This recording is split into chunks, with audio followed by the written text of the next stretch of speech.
some sort of a problem and keep a consistent line. That is exactly what is needed from Ranico Smith.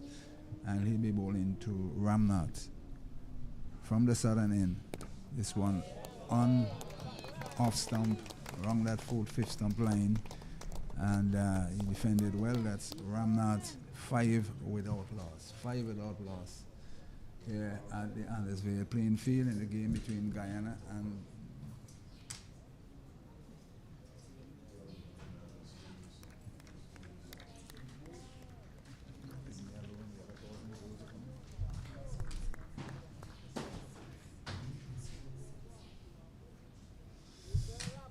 we're still awaiting the other commentator to come. It's 6 without loss. I've been corrected whilst doing all the other logistics. 6 without loss. Smith into Ramnath. This one on middle leg, and he pushes this one quite nicely to wideish mid wicket. He's going to come for a comfortable 2. Does. The return comes in a bit high to keeper Morris. So Ramnath off the mark with 2. It's 8 without loss. Guyana, they are on top of the table. They have won all 3 games. Barbados have won 2 and 1 abandoned. So if Guyana is to win this game, they'll certainly be crowned champions. If Barbados is to win, we'll have to wait for round 5. Smith from the southern end in. This one, lovely delivery there, forcing him to play outside the off stump through to the keeper, and there is no.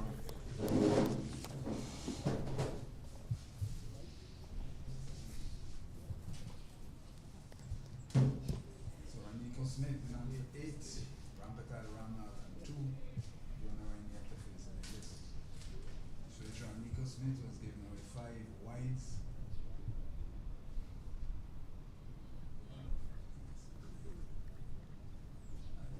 Down. Smith on the southern end moves in casually. Wide outside. Morris is 8 without loss. 8 without loss. Guyana having been inserted to bat by Barbados. They have had 2 wins.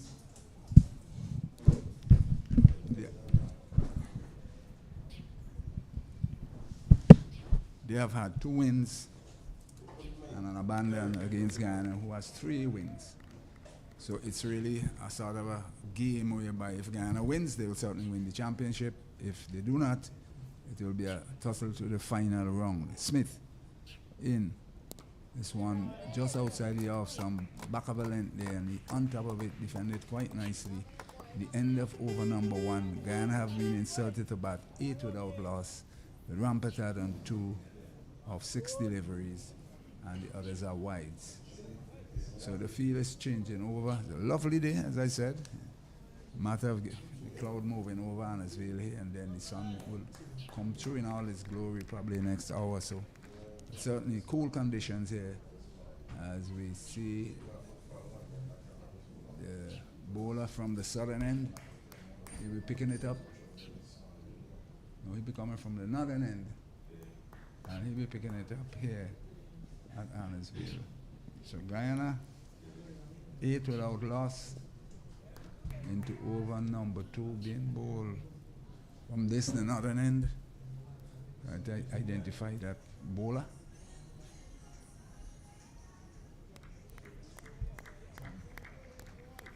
Oh, Kyron King. Kyron King from the northern end, he bowled into the left-hander. That's Dionarine from the northern end in. One outside the off stump, lifting. He played at it and fortunate not to have gotten a touch due to keeper Morris. And there is no dictionary total, 8 without loss.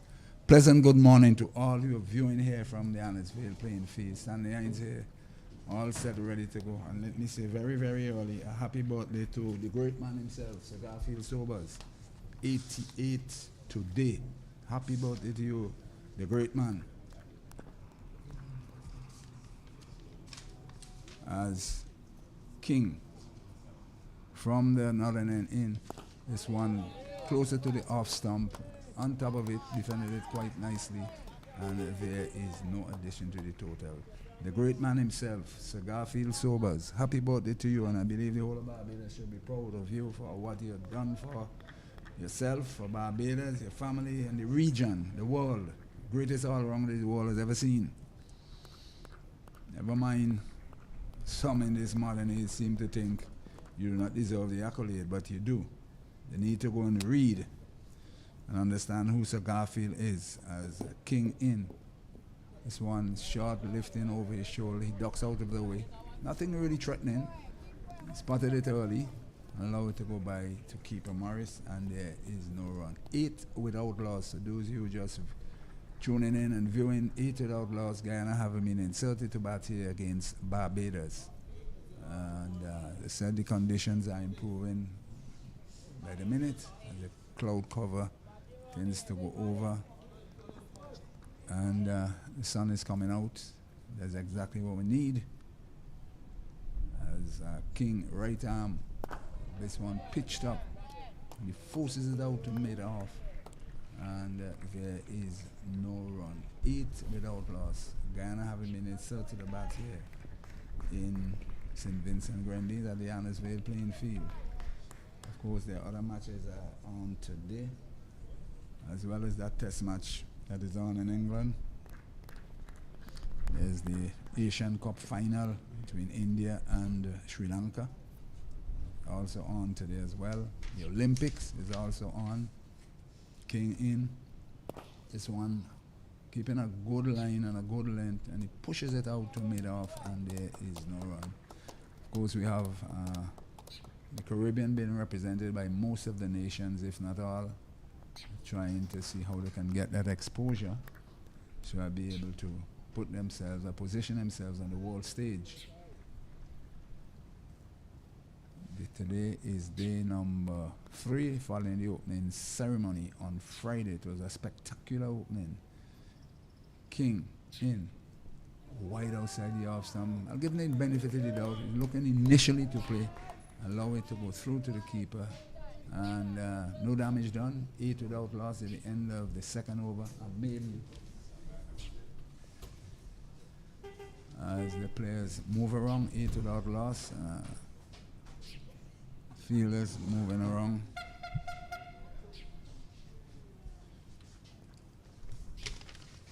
So it's really a pleasant morning here. As King will continue, Nico Smith, he will continue from the southern end to bowl to Ramnath. 2 left-handers at the crease, as we say. Smith in, right arm fast medium. This one just thereabout outside the off stump, and he had no option other than to play. He played it off the middle of the bat out to cover, and there is no run. 8 without loss, and a pleasant good morning to you, Sylvanus.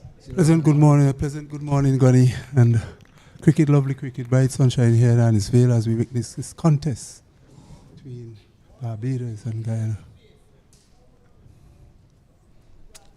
So how was the evening? It's pretty good.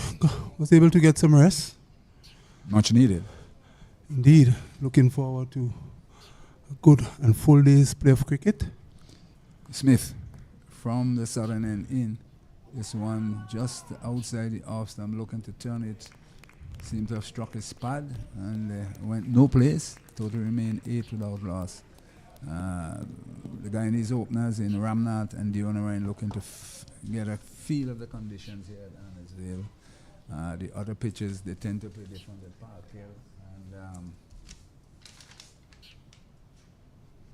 they tend to play at Park Hill and Cumberland. So 2 slips go down. Smith from the southern end in to bowl to Ramnath. This one again outside the off stump, not asking him to play a shot through to the keeper, and there is no run. And we'll probably have just arrived in it to, as you say, catch your wind, so to speak. And what do you think of the toss?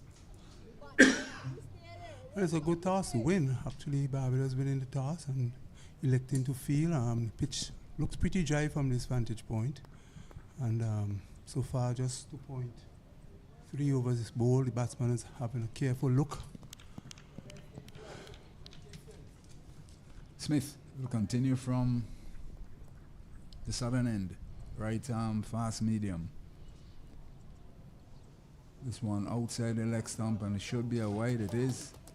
Losing his line there temporarily, outside the leg stump, and taken cleanly by the keeper.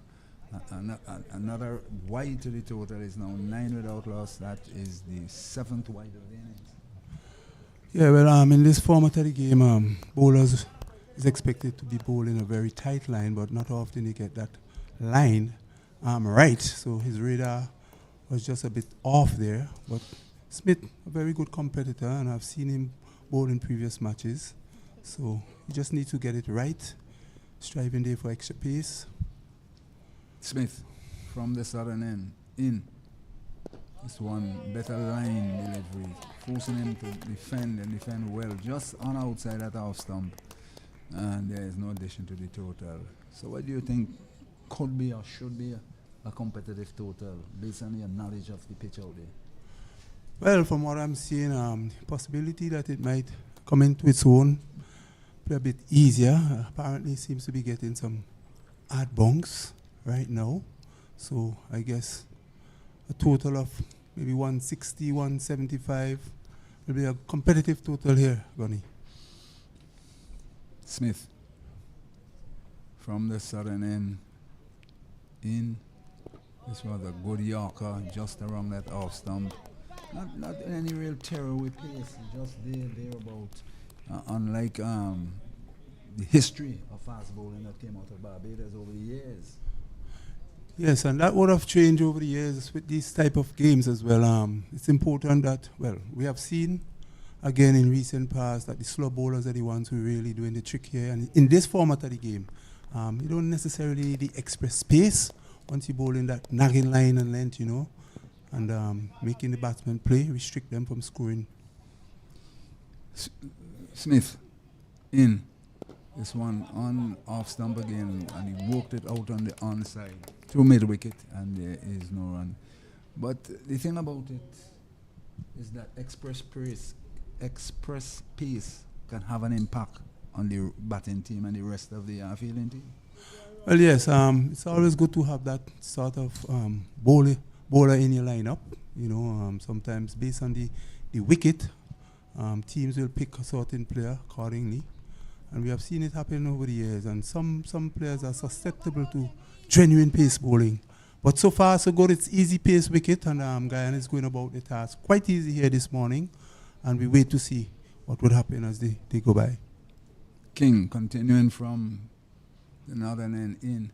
Wide outside the off stump, and he slaps that one down to wideish third man for a single.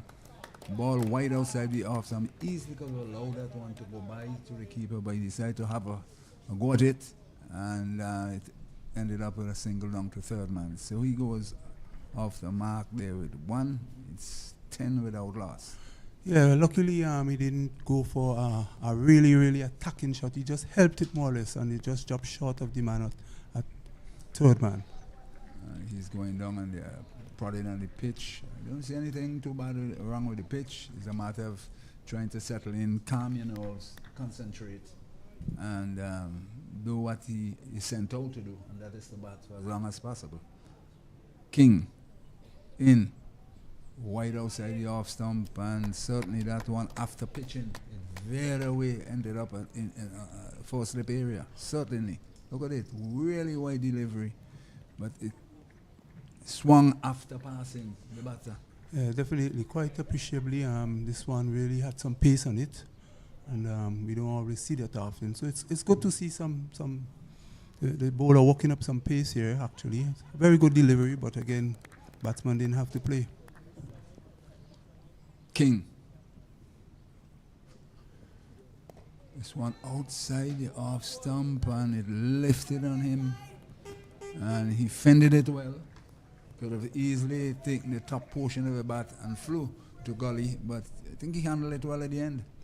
Yeah, just getting on top of that one, actually. He was on the back foot more or less, and as you said, controlled it quite well, just plays out on the offside. no damage done.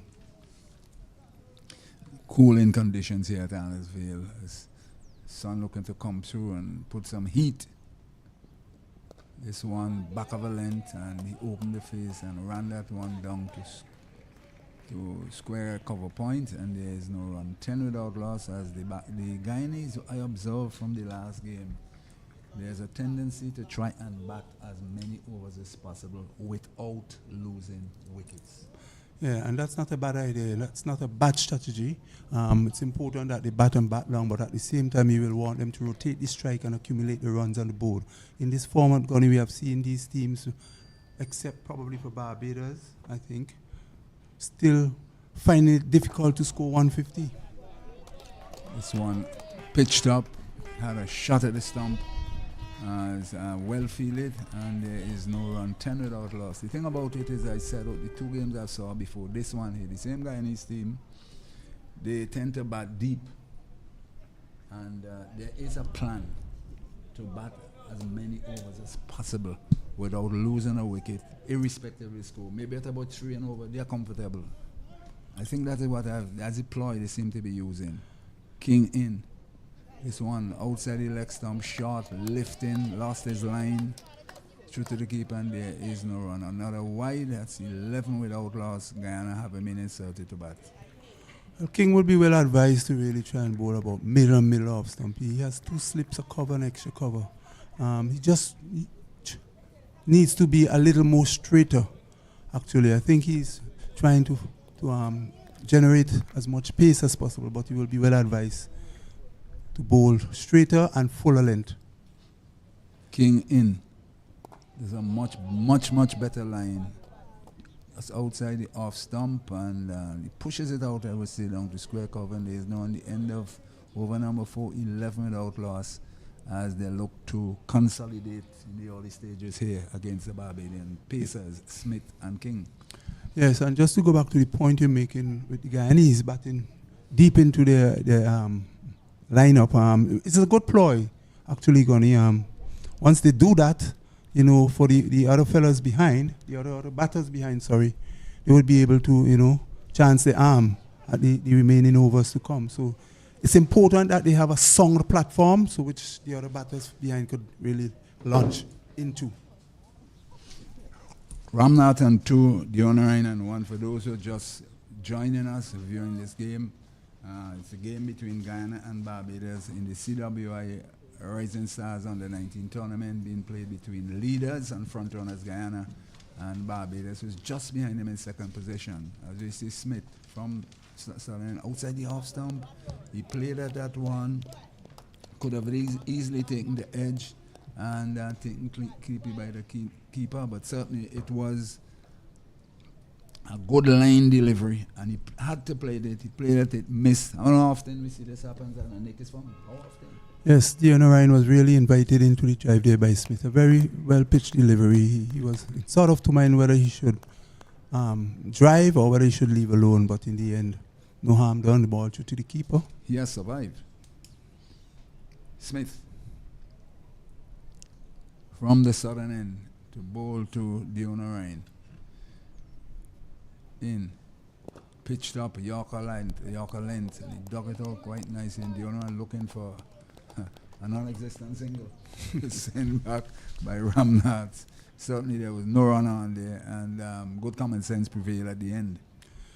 Yes, and Barbados definitely keeping the pressure on in this forced power play. Guyana really would like to really put the runs on the board in the forced power play with the fielders in Gunny. It's important that you maximize as much runs as possible.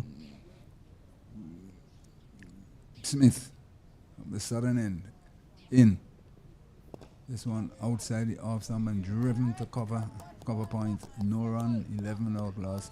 I've seen on more than one occasion whereby teams have gone hard in the power play and eventually losing quite a number of wickets and scrambling towards the back end of the innings. Sometimes this might be a proper approach once you know who are behind you to come in terms of batting lineup. It may not be a bad approach. No high risk shots, strictly low risk shots generally.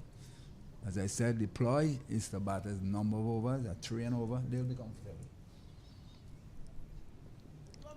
Outside the off stump, and a naughty shot. Looking to dab that one down, missed and taken cleanly by the keeper. And Guyana could have easily have lost that wicket with a naughty shot there from the line. Yeah, this was a well-pitched delivery, and it darted back into the batsman and caught him somewhat half-heartedly going forward. And a really beautiful delivery there, pitched by Renat Smith. Yeah, that's the line he would want to bowl. That's the line the captain would want him to bowl. Consistently, of course. Smith, right arm fast medium from in. This one on the leg stump, he clips it nicely. Gonna get some runs there. They have one. They should get to comfortably. The return comes into the keeper. So the Ryan goes up to 3. It's now 13 without loss. So welcome to viewers here from the Annesville playing field. CWI Rising Stars under 19 tournament match between leaders Guyana and second place Barbados. A win for Guyana, they will certainly wrap up the championship. A win for Barbados, it will be all to play for in round 5, which will take place on Tuesday.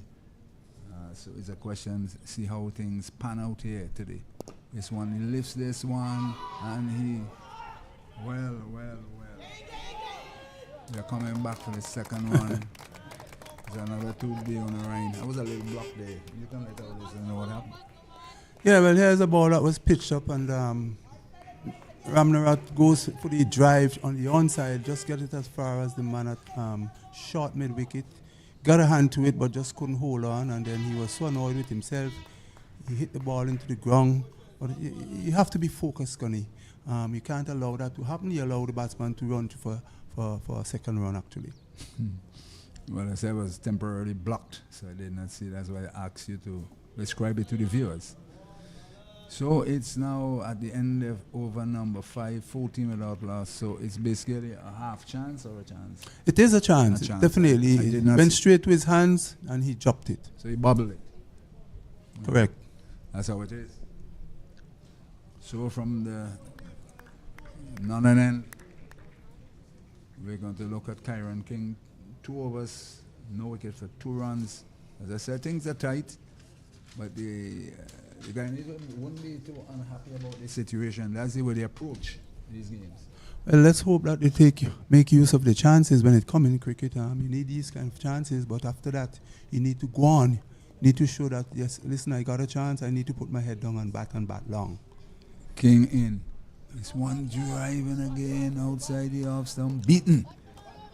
Just outside the off stump. Let's look at it again. Right, just on the off stump, played it and missed totally, and could have easily been back in the pavilion, but sometimes these things do happen. Yeah, it's a beautiful pitch delivery there from King, just on about middle and just getting some sideways movement there, drawing Dion Ryan into the drive, and he just missed the outside edge due to the keeper. Dion Ryan live to fight again. King in, fended that one out. No, it went through to the keeper, and there is no run. Let's look at it again. In. Short, tucked under that short rising delivery. No harm done. Still 14 without loss.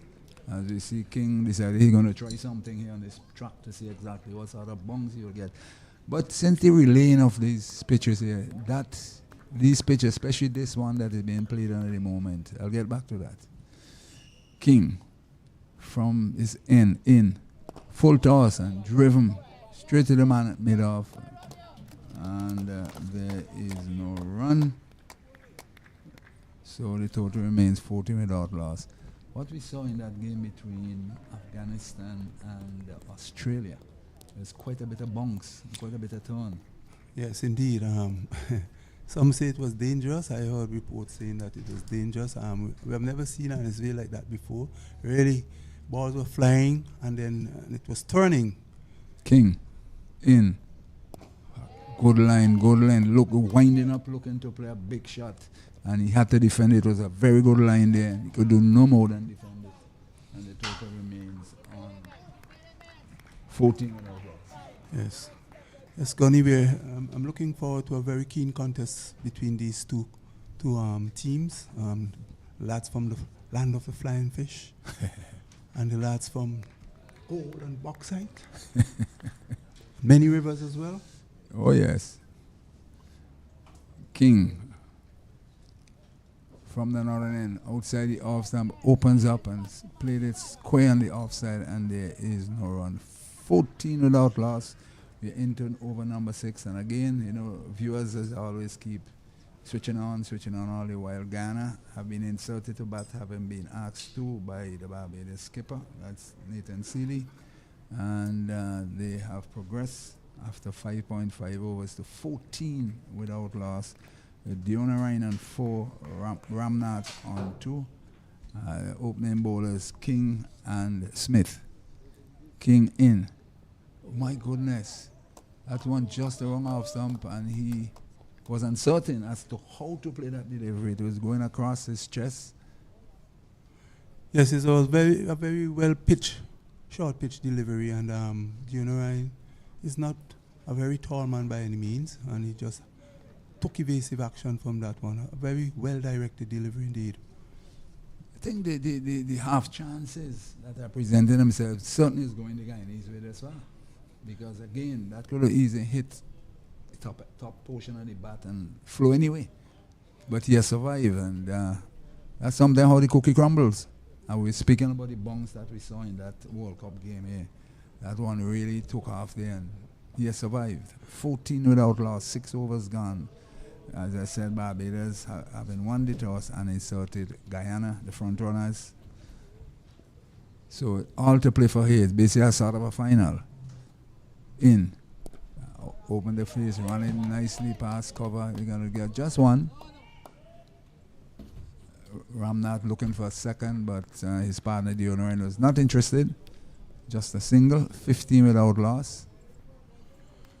Smith 3.1 overs. 15 dot balls, 13 runs. The economy at 4.11. Yes, Gunny, projected score being 120. Let's hope that we have seen over the past matches that batters get in. They got a start, but they failed to carry on. And for the good of West Indies cricket, we will definitely want to see these lads start batting long and scoring big totals. In. My goodness, another beautiful delivery. Just hitting that full stump line consistently. But no luck for him thus far. Yeah, beautifully bowled there by Smith. Ball that pitches and just beating the outside edge back there of Diona Ryan. Beautiful delivery indeed. And you could see the seamers for Barbados, Gunny, we talk about the pitch, they recognize that there is something in the wicket, and if they really bend their back, they get something out of it. Yes, they're really trying their best to effect a breakthrough. Unfortunately for them, none thus far. They said that cloud cover, the sun has gone in. Smith in. This one on the stump, and he clips this one out to the wicket area. Going to collect 2 runs. That's the Ryan ball on that leg stump, and he clipped it in the air, and he gets 2 more runs. Try to advance the Guyanese cause by getting another 217 without loss. Yes, Connie, in these games, we have not been getting any crowd at all, but there are a few ardent supporters of their respective sons here from Guyana, as well as I see in the last game, Barbados. They were very vocal, but I'm not hearing the Barbadians here now, but the Guyanese are certainly in. Smith in, and he drove that one nicely. Only a single. So he goes up now to 7, 18 without loss. Yeah, what is happening, what I saw thus far, quite a few spectators are here with family, line and so on, from Guyana in particular. And I had some good discussion with them at Cumberland there on Friday. Quite a few of them, well, and they're here and they are saying, and I think they'll take back the message, and this is a beautiful place. And they really love to come back more and more times. Yes, definitely. And just to go back to supporting, God, you know, in sports, so the support is so important, and it's nothing better than having your father parents coming out all the way as far as South America to support you. That says a lot. That will definitely give you an inspiration to play the game. Smith in full toss, and he just pushes that one back to the bowler.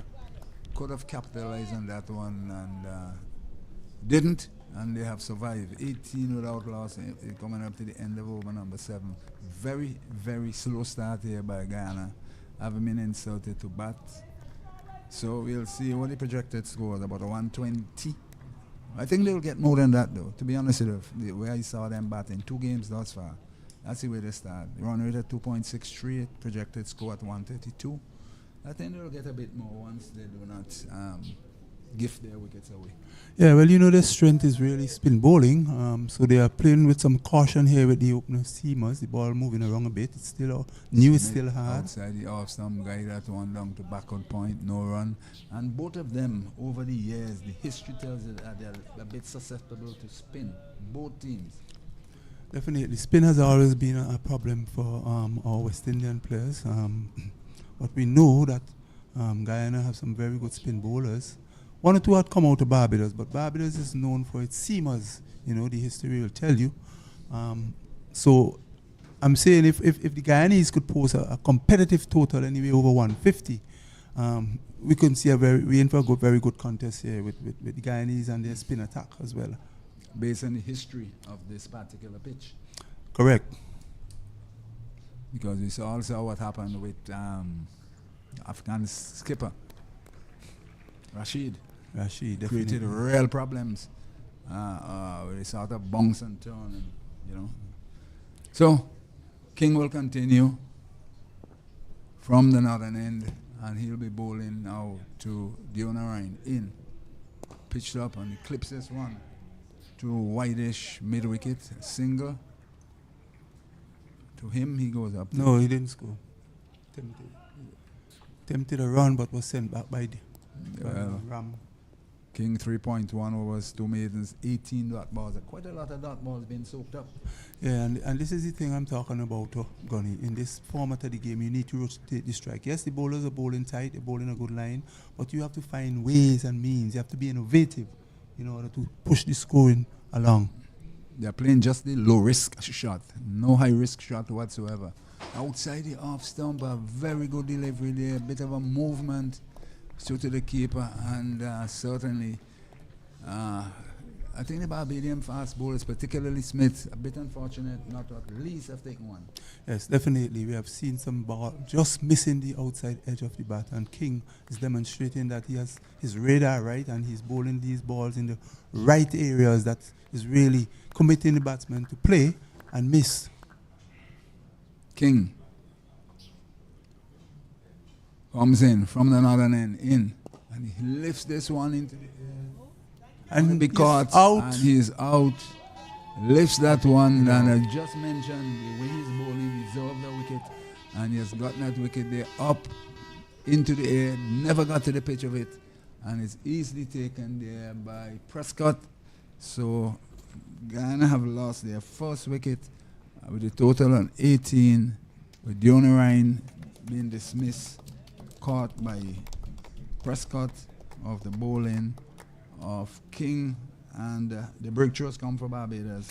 Yes, deserved breakthrough based on what we were seeing happening, and this definitely have been because of the pressure that the Barbadian bowlers have been putting, the pressure that the Barbadians have been putting on the Guyanese, and they were forced now to attack. After 7.3 overs, they only have a score of 18 on the board, so they realized that they really have to push the scoring on. Dionarine tried it, and now he have lost, losing his wicket, trying to hit over mid-off. Was caught at mid-off. Welcome to Kes. Good morning. Pleasant Sunday to you. Good morning to you, Sylvanus. Good to be here on a Sunday morning. And definitely waiting for an intriguing game here between Barbados and Guyana. We have seen them played before. Your impressions of the two teams? To be honest with you, I always speak of Barbados. Sometimes I think I'm a Bayesian sometimes, but at the end of the day, it's the kind of cricket that they have been playing. I think they have been playing the most mature cricket throughout this tournament, and you're seeing that. You're seeing how the captaincy is going, Nathan Seeley and the other guys. You're just seeing something different. We had a conversation with the father of Gopal, father from Guyana. He said that there wasn't a lot of preparation going into the Guyana team. So they basically, playing cricket and getting better as they go, because there was a lot of rain in Guyana. There was a lot of incidents where they can't get fields to train and stuff like that. So you have to take it easy on them, where Barbados have the facilities, they have the grounds, and they play cricket the most, I think, for anybody else. And that one ripped across the batter. The appeal is up. Afran Bayam, the umpire, said no, but it was a really good delivery there, Sylvanus. Yeah, ripping across. Definitely good delivery. King has been bowling extremely well all morning and getting the ball in the right areas. There's a ball that pitched about middle and off stump and rising. The batsman was committed to play. He missed it. It just, for a moment I thought that it took the edge, and so two other players, they went up in an appeal, but Afran Bayam in the right position. Everybody went up the same time, so there must be something that's going on there. At one point, I thought it went through his body and the bat, but it was just outside. Not sure. We need a sticker here to make those decisions, Sylvanus.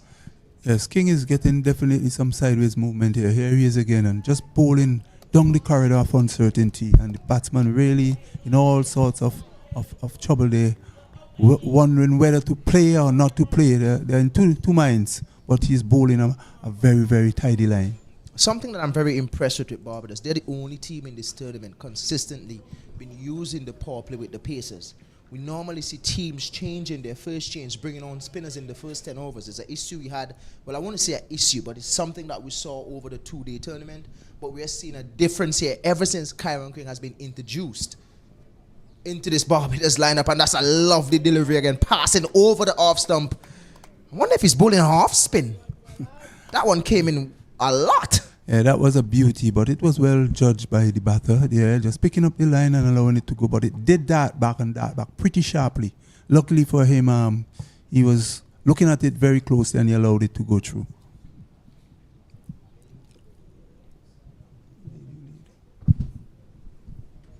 But it's a really good spell of bowling here from these Barbados fast bowlers. Really like what I'm seeing from them. We saw Ronika Smith is back in the team. We saw what he did in the 2-day format. I think he really deserves a lot more wickets than that.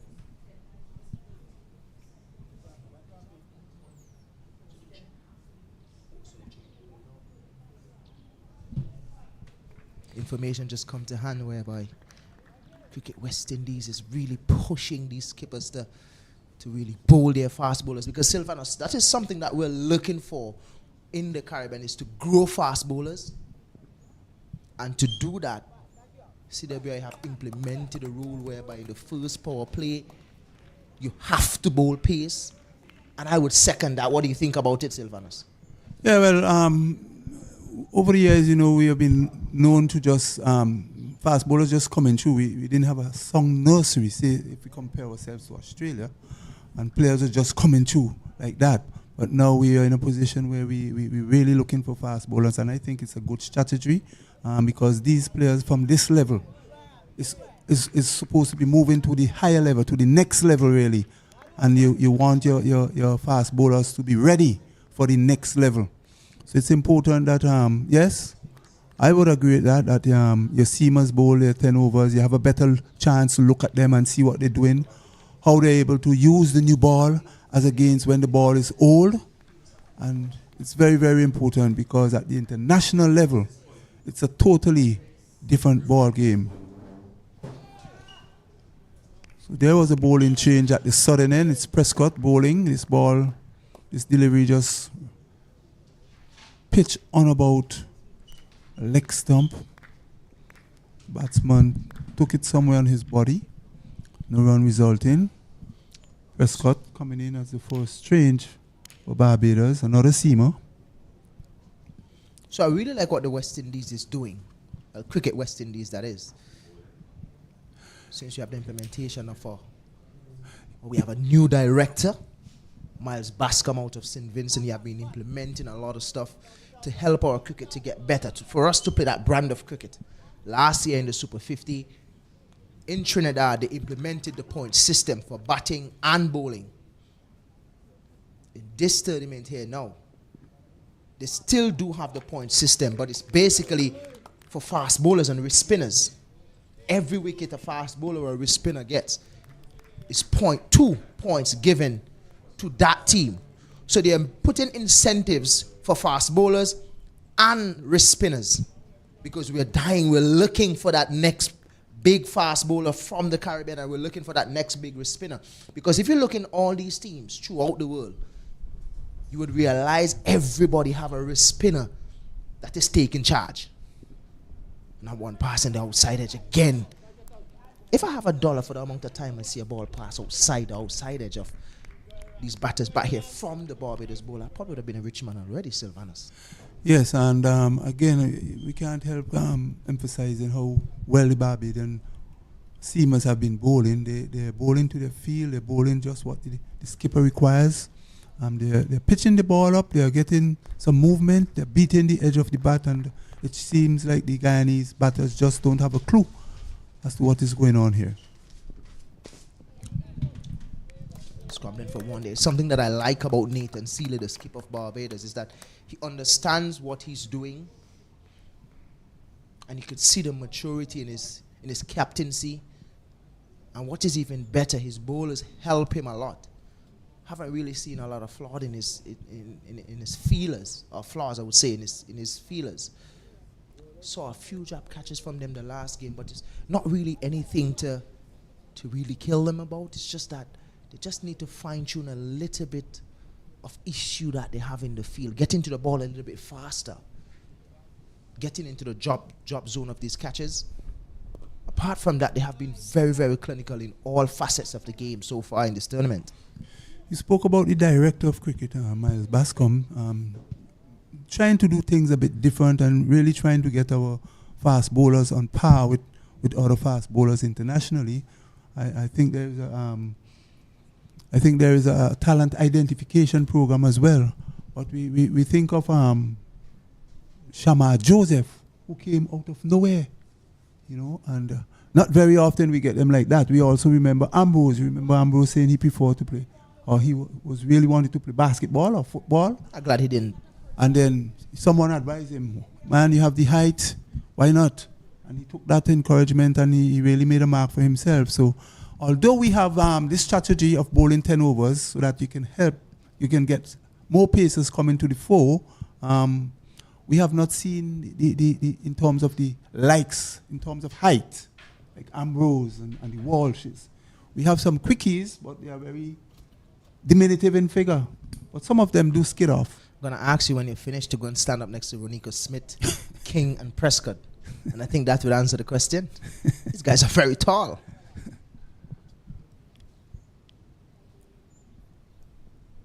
But I like the fact that Cricket West Indies have implemented. I mean, it would not work out for a lot of teams, because a lot of teams may not have the kind of fast bowler that the Barbados team has. So it may work out for Barbados a little better. But when you look at teams that don't have the quickies like what this team has, or what this team have on show today, it may work out not too much into their favor, but at least you're putting these players in a mindset whereby, look, we're trying to breed fast bowlers here in the Caribbean, and this is what we need you to do. Another one is full, just flicked onto the onside, scrambling for two. Get there comfortably.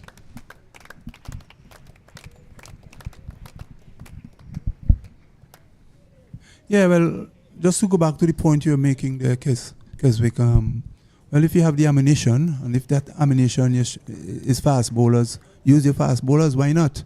I think in the game of sport, as in any other areas, you'll try to use the strategy that works for you. So in the case of the Guyanese, of course, they will want to use their spinners. They have some of the best spinners in the West Indies. Barbados will definitely go for pace.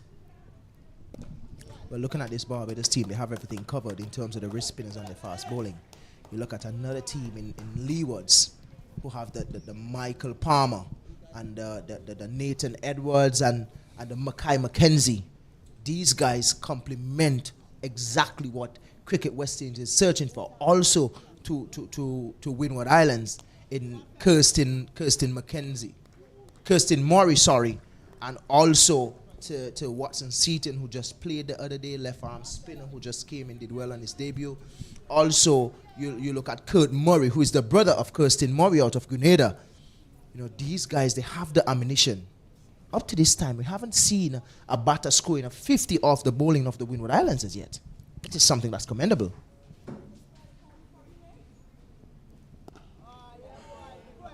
Yeah, and the other thing is, after you would have got these new finds, whether in the bowling department or the batting department, is what you do with them, Keswick, because we have seen where these youngsters, get to the next level, and fitness is a problem. So definitely, how do you manage them is very critical. Because you remember Walsh. Walsh played his career hardly an injury. So it's important that these youngsters also work on the game and remain fit. I think it's a lot to do with the era as well. Different eras, different time.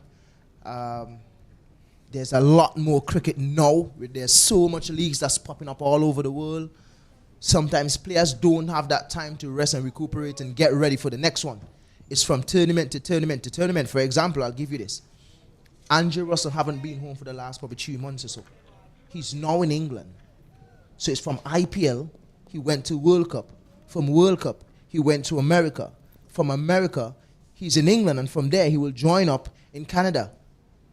So it's from cricket to cricket to cricket. No time to really rest. So I guess fast bowlers, cricketers have a less time to get ready for cricket again. But it's the end of the over. It's 22 for 1. But what I like is that Cricket West Indies has now implemented the academy, so these fast bowlers have a chance to go there and work on their skills, which is something that I really like. But it's the end of the over. The score is 22 for 1 here at the Arnis Vale Cricket Stadium. As we take a drinks break here, get the young guys refreshed and come back. We'll be back to give you more coverage.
Well, we are now coming to the end of the drinks break. The players now are getting themselves back in position here at the Annisville, feeling this encounter.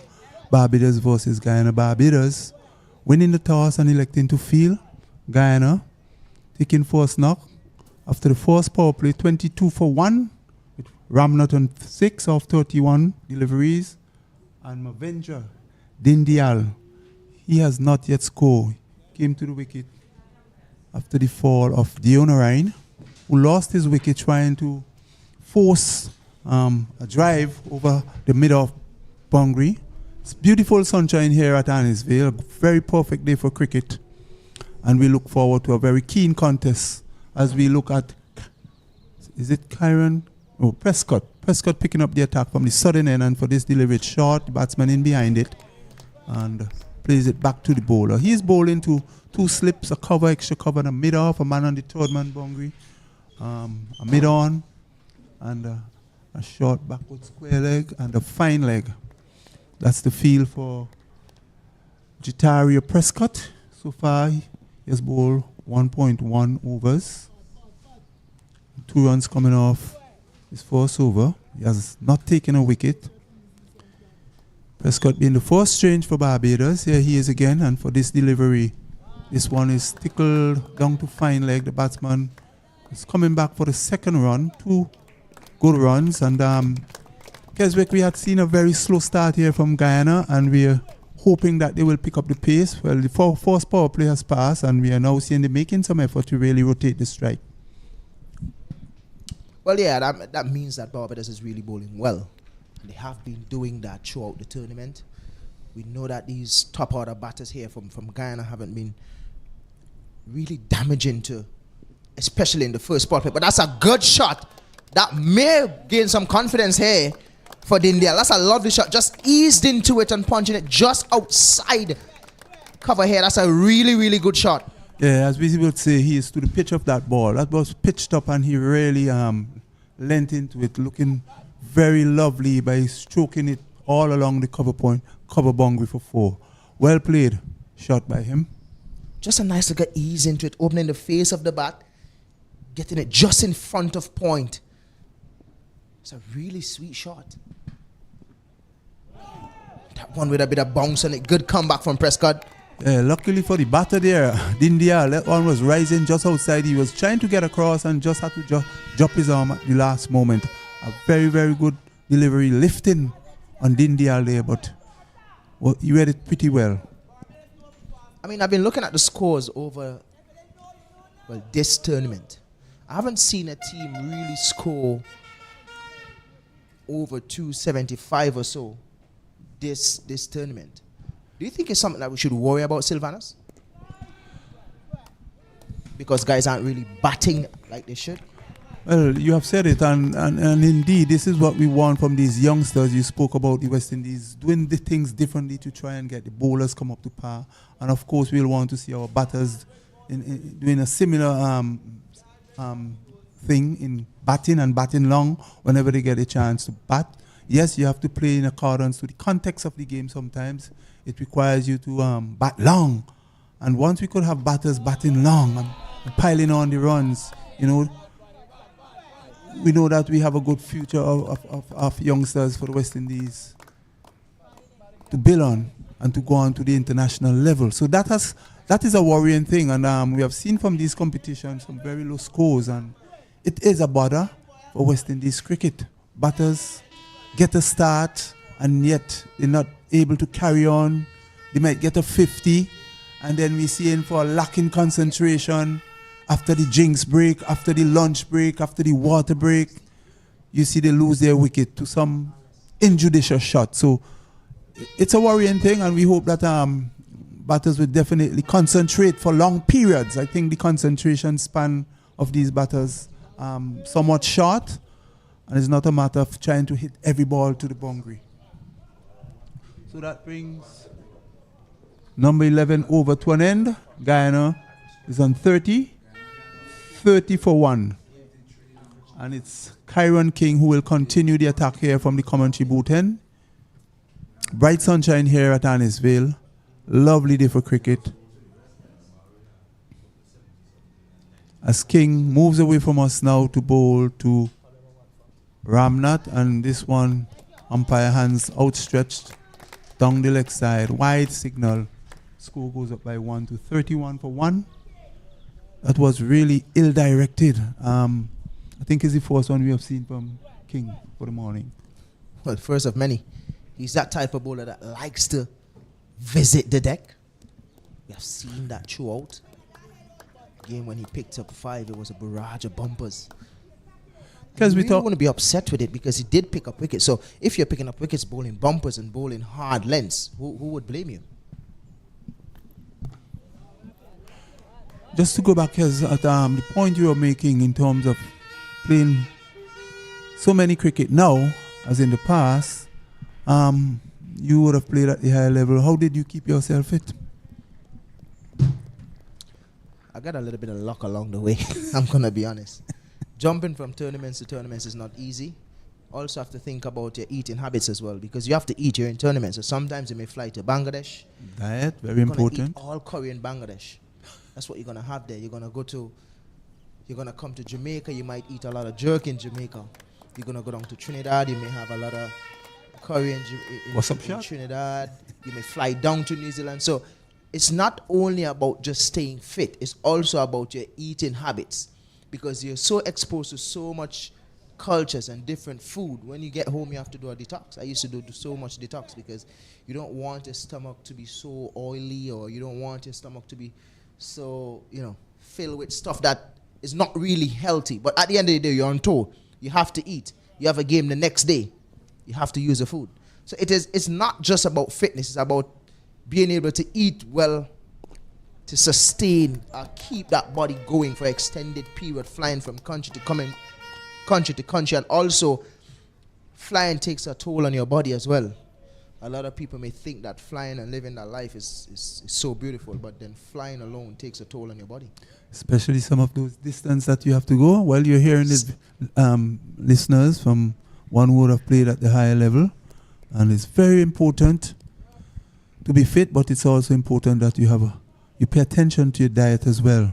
Nutrition is very important. Playing these leagues as well, especially when you're playing a league that you have to travel from country to country. For example, CPL, the IPL. You're fortunate enough if you're in Canada, you're playing at one venue.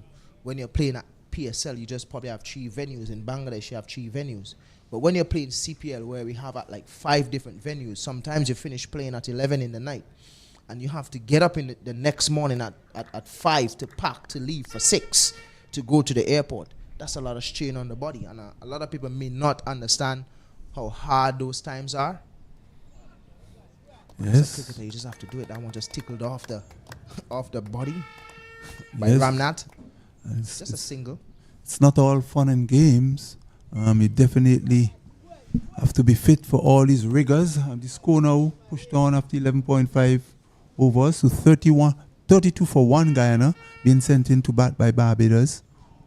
Winning the toss here this morning at this Annisvale Stadium, a lovely stadium, one which was had some renovative work done to it on the stands, on the grounds, and how lovely what we used to call the party stand. Keswick is looking over there.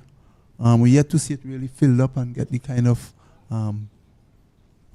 party it needs. Party that we are accustomed. Probably might see that in December. Trying to advertise the West Indies versus Bangladesh series that will be here in the Caribbean in St. Vincent. We have 3 games here. The 12th over has come to an end, and Guyana on to 32 for 1. Think we should get paid for that advert? Yes, Vincentian have something to look forward to. December, West Indies have a series here, a T20 series, 3-match series against Bangladesh in December. So you want people to come out and support that. And what I've been hearing through the grapevine, Keswick, is that reports has been good from the T20 World Cup. I don't know if you would have read any reports so far, but I hope that with this new upgrade in this stadium, we'll be having more matches. Well, there were a few complaints, but it's not really something that we should worry about. You can't please everybody. The Afghan players would love to lift this pitch up and travel with this pitch throughout the world. Definitely. I can't agree with you more. Australia had a little bit of, doubts about it. But as I mentioned probably a little earlier, someone asked, how would the pitch play? And I did answer for the day, which 160 or so was scored with the Netherlands versus Bangladesh game. And then they were like, how would it play in the night? And I couldn't answer the question. And they're like, but you're from St. Vincent, you should know. You should know how to answer such a question. I'm like, it's very hard to answer those questions when we never had a night game. I don't know how the wicket or the pitch would respond in the night. And not only that, there are new relayed pitches as well. So it was a very difficult question. I may have to go to the senior ground staff here in Bill Edwards to ask him a couple of questions about the night cricket here and how the pitch plays in the night, what to expect, what not to expect. So probably if we ever have a CPL franchise here, you can give them some information. Yeah, you talk about Afghanistan would like to lift this pitch up and take it with them, but also with the people, they have really been able to niche. The people love them, and definitely they fit into our culture here. You are impressed with their style of play? Yeah, definitely. I mean, I like how they play their cricket. I told someone that in the next 2 years that Afghanistan, I probably give them too long, but 2 years, Afghanistan will be a force to reckon with in white ball cricket. And when I say a force, I mean a dominant force. And you think they have the hunger and the passion for the game? They do. They do have the hunger. They have the passion. And if you really check the leagues around the world, the team that was here playing for Afghanistan in this T20 World Cup, if they had 14 players here, out of that 14 players, you have at least 11 players that play cricket around the world, T20 cricket, league cricket around the world, and they dominate. They don't just play, they dominate. People like the Faruqi, people like the Gerbers, the Gulbadin, the Nabi, the Rashid Khan, the Noor Ahmeds. These guys dominate cricket around the world. The Mujibur Rahman, the Naveen Ul Haq, who is now in every single T20 league. He's playing for Barbados this year. So they have been dominating T20 cricket around the world. Hence the reason why they can perform like this at the international level. And with given time, they would be a force to reckon with in white ball cricket. And I hope our lads would have taken some lessons from the Afghanistan and other teams. You've seen the hunger and the passion, and that is something we have not been seeing in our... Oh, and here's a delivery that is lifting appreciably just outside the off stump. Dindial at one time was about to play and just rock back, take his head out of the way. A beautifully bold delivery there by Prescott. Really good pace, good pungs, good bongs, good pace. And this is something that you'll get from this pitch. We have heard over the last couple of weeks how good it is.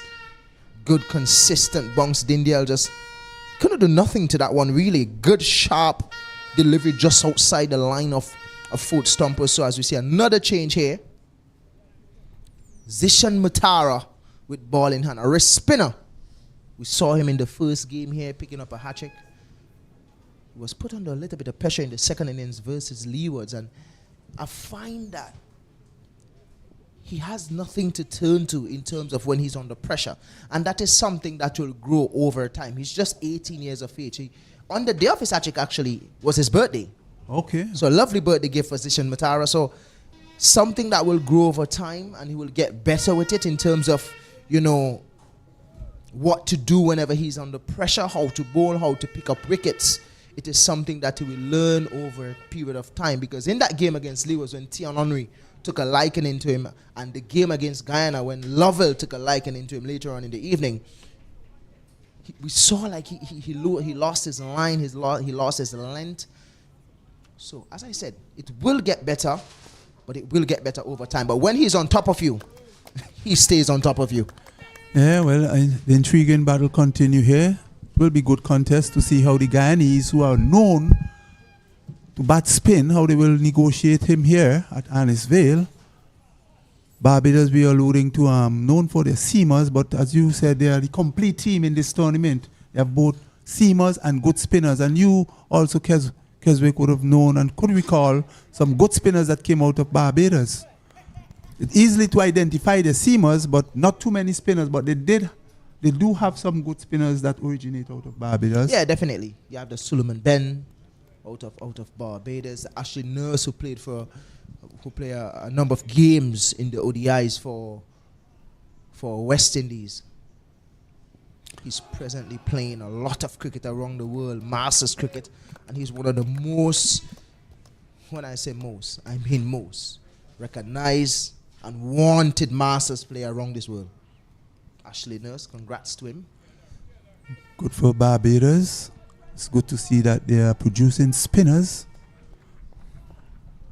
And you can go as far back as when it was the Shell Shield.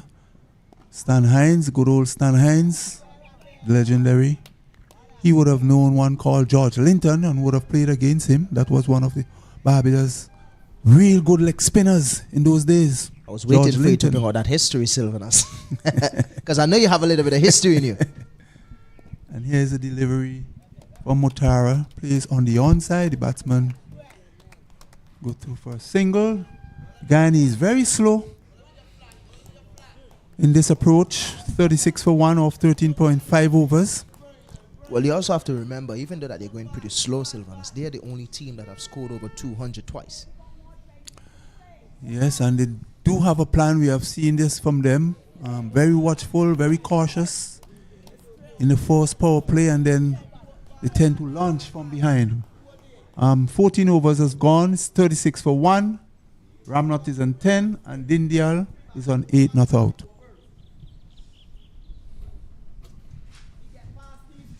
We saw Guyana, how they approach their cricket, how they play their one-day cricket to score over 200. They're probably the only team to do it, which means something that they're working with is working well.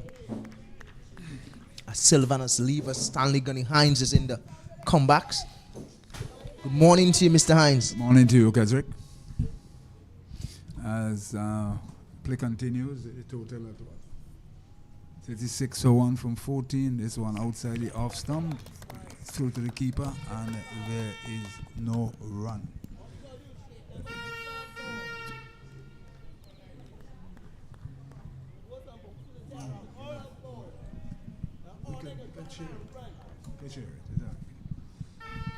Really good stuff here from these youngsters from Barbados. I know that Mr. Hines have played a lot of cricket around the Caribbean and did very well for Windwards and St. Vincent when he played.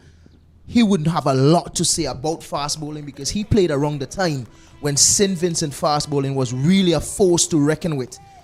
I'm going to ask him a question in terms of what he's seeing here from Barbados, also from the tournament. In terms of fast bowlers, Mr. Hines, what have you seen so far that you've liked about these fast bowlers?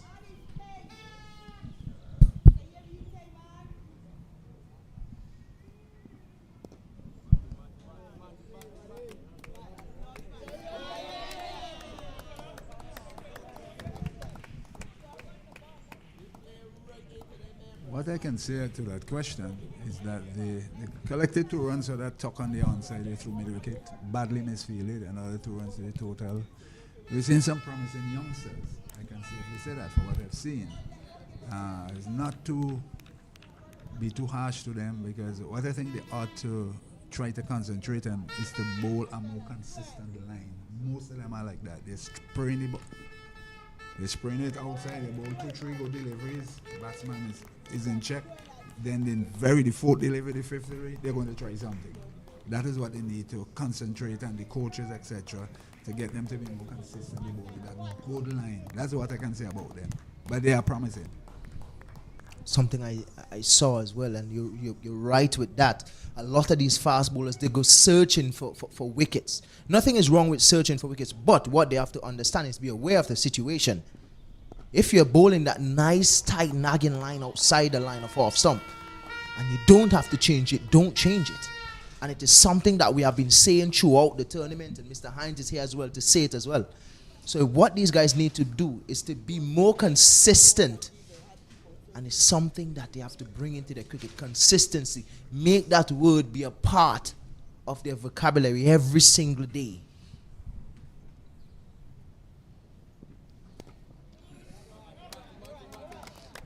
As that one is just tucked outside off some.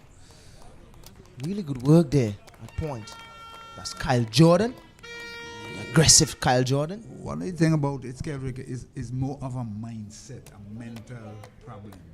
Because right, if you look at youth cricket under 15, whatever, the bowlers particularly who wants to try something. When they have the batters under problems, keeping them quiet, they don't want that. They're going to try something because they're searching for wickets, and in the meantime, they're losing their line, they're losing their length, and then this is part of our problem. And how do you correct that? It's all a mental case. I think it's something that they need to be, that needs to be inculcated into their minds. This is something that that needs to stick. Listen, to be at that level or to continue to progress or to get to the next level, we have to be consistent.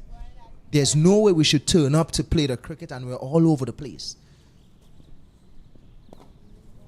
Like the delivery and pushed out the mid-wicket. But certainly, again, it's a different generation than when we played. Because I believe what I'm seeing is they lack that patience to be patient and play the game. I've played around a time as well where Nixon McLean's and the Kissingers, Ian Allen, the Danley Joseph, they were just leaving cricket. And I had the chance to sit with a lot of these guys and understand what it's like to play at the next level. And I think this is what these players need. And hence the reason why I always mention Barbados is because they have so much international cricketers in Barbados. In every single club team, there's an international cricketer. So they would learn a lot from these cricketers. The culture in Barbados is different to the, it's just, for instance, in Vincent, it's totally different. Because they see cricket as part and parcel of their nation building. We see it a bit different here. So hence, you'll find a plethora of cricketers coming out of Barbados.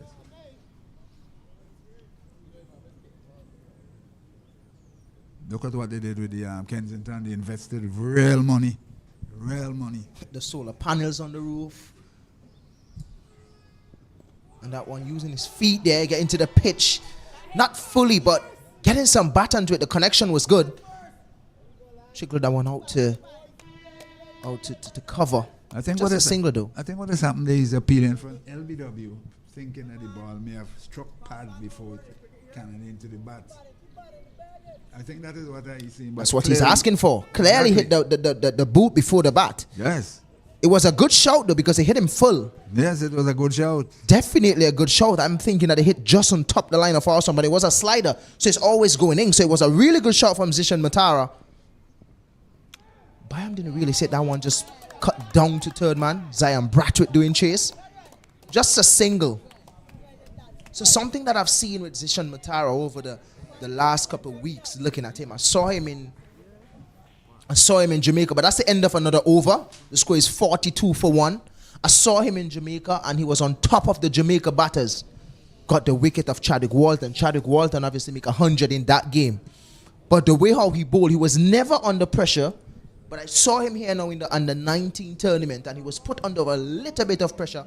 And it's like, whoa, I don't have an answer. Well, it tests the mettle of any bowler once you're under pressure. If you do not have plan B, you're going to end up in problems. You all good and well, plan A, bowling well, a couple of wickets coming, but when you're under pressure on these flat decks and you can't get batsmen out, it brings out the best out of you. What do I have here to be able to curb the floor runs and try and be as consistent as plan A?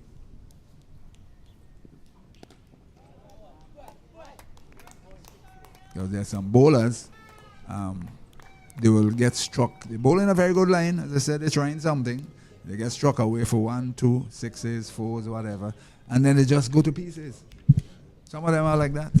I had the opportunity to play with the Sir Champion himself doing Bravo. And he's the type of guy that understands how to control the innings. Whenever he's going for runs, he's like, listen, I want to bowl to one side. If you hit me at one side for 4s and 6s, fine. But I want you to hit me at one side. And he will bowl to that one side. So playing with these guys, I've learned so much from him and the Darren Sammies, the Bravos, the Marlon Samuels. I had the chance to play with these guys, Christopher Henry Gale. So I've learned so much, and I've learned very fast. Carlos Bratchett as well, I've learned a lot from him. So that's what these guys need. They need someone around them that can teach them the game early. In outside the Edge, stump, and he's Edge gone. Prescott taking another wicket. Easy as morning, said Joshua Dawn. Really, really good catch. Ramnath is gone. Really beautiful delivery just outside the line of fifth stump. Just wafting his bat at it, not really getting close to it. Joshua Dawn saying it's easy like lemon squeezy. Another wicket gone for Guyana. Ramnath is gone. Barbados picking up another wicket. He's gone for 15. It was a good delivery. Kept probing on that line, probing. Eventually, he got the one was nicked and taken nicely by Dawn at first slip, and Guyana losing their second wicket to the total on 42. Slow going, but they are consolidating. Unfortunately for Guyana, they have lost the second wicket, but for Barbados, they are cock-a-hoop. They have gotten another wicket, and this guy Prescott is bowling a good line, a good length. And he has been creating the problem. Just as I said to you before, he is consistently bowling a general area. And success has come his way.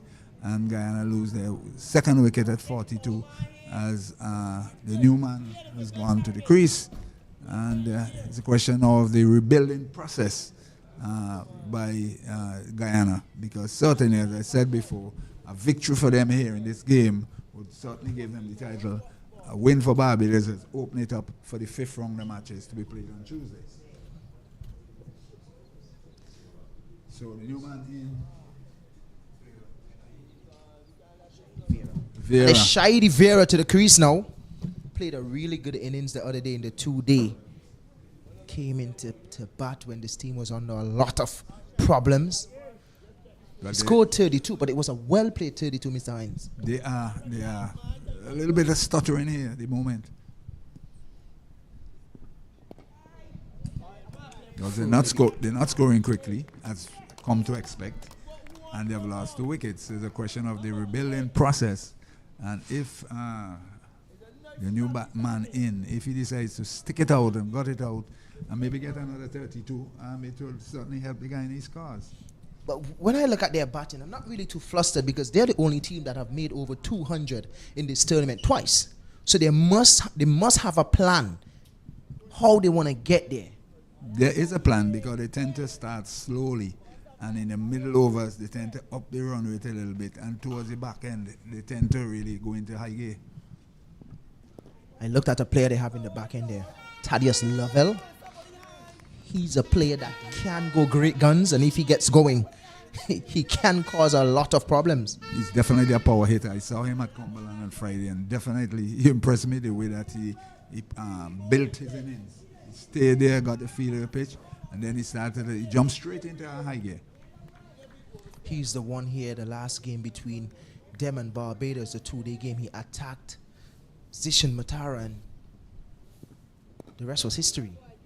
But he's the type of player that likes to go over the rope. But this is a different type of bowling. Yes, they have made 200 twice.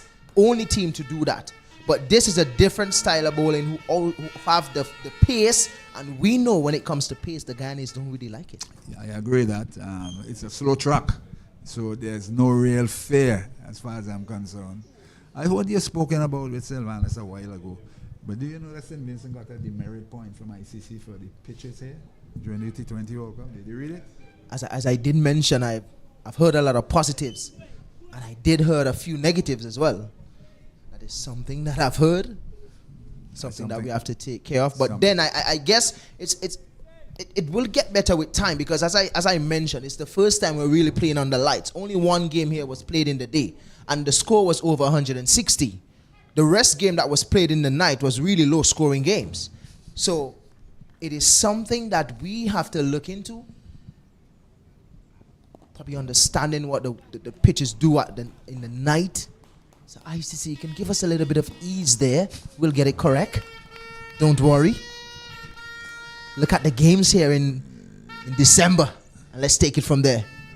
That is my understanding, reading the report. And that one is crunched out to cover. Really good shot. He really lashed into that one. Misfield by Prescott, but no damage done. Just 2. So I honestly believe, this is my experience, because of the newly laid pitches, then there's a need to play more matches on these surfaces so that they'll get better. That's my firm belief. I think it's something that we are supposed to do early, before even a game was played here. Was probably play a night game here to see how the pitches would respond. I think it can only get better as these matches are being played here, and hopefully there are some other matches, hopefully, and before Bangladesh get here. Definitely, and I second that. I think it's something that CWI could probably encourage St. Vincent in doing before the Bangladesh team gets here.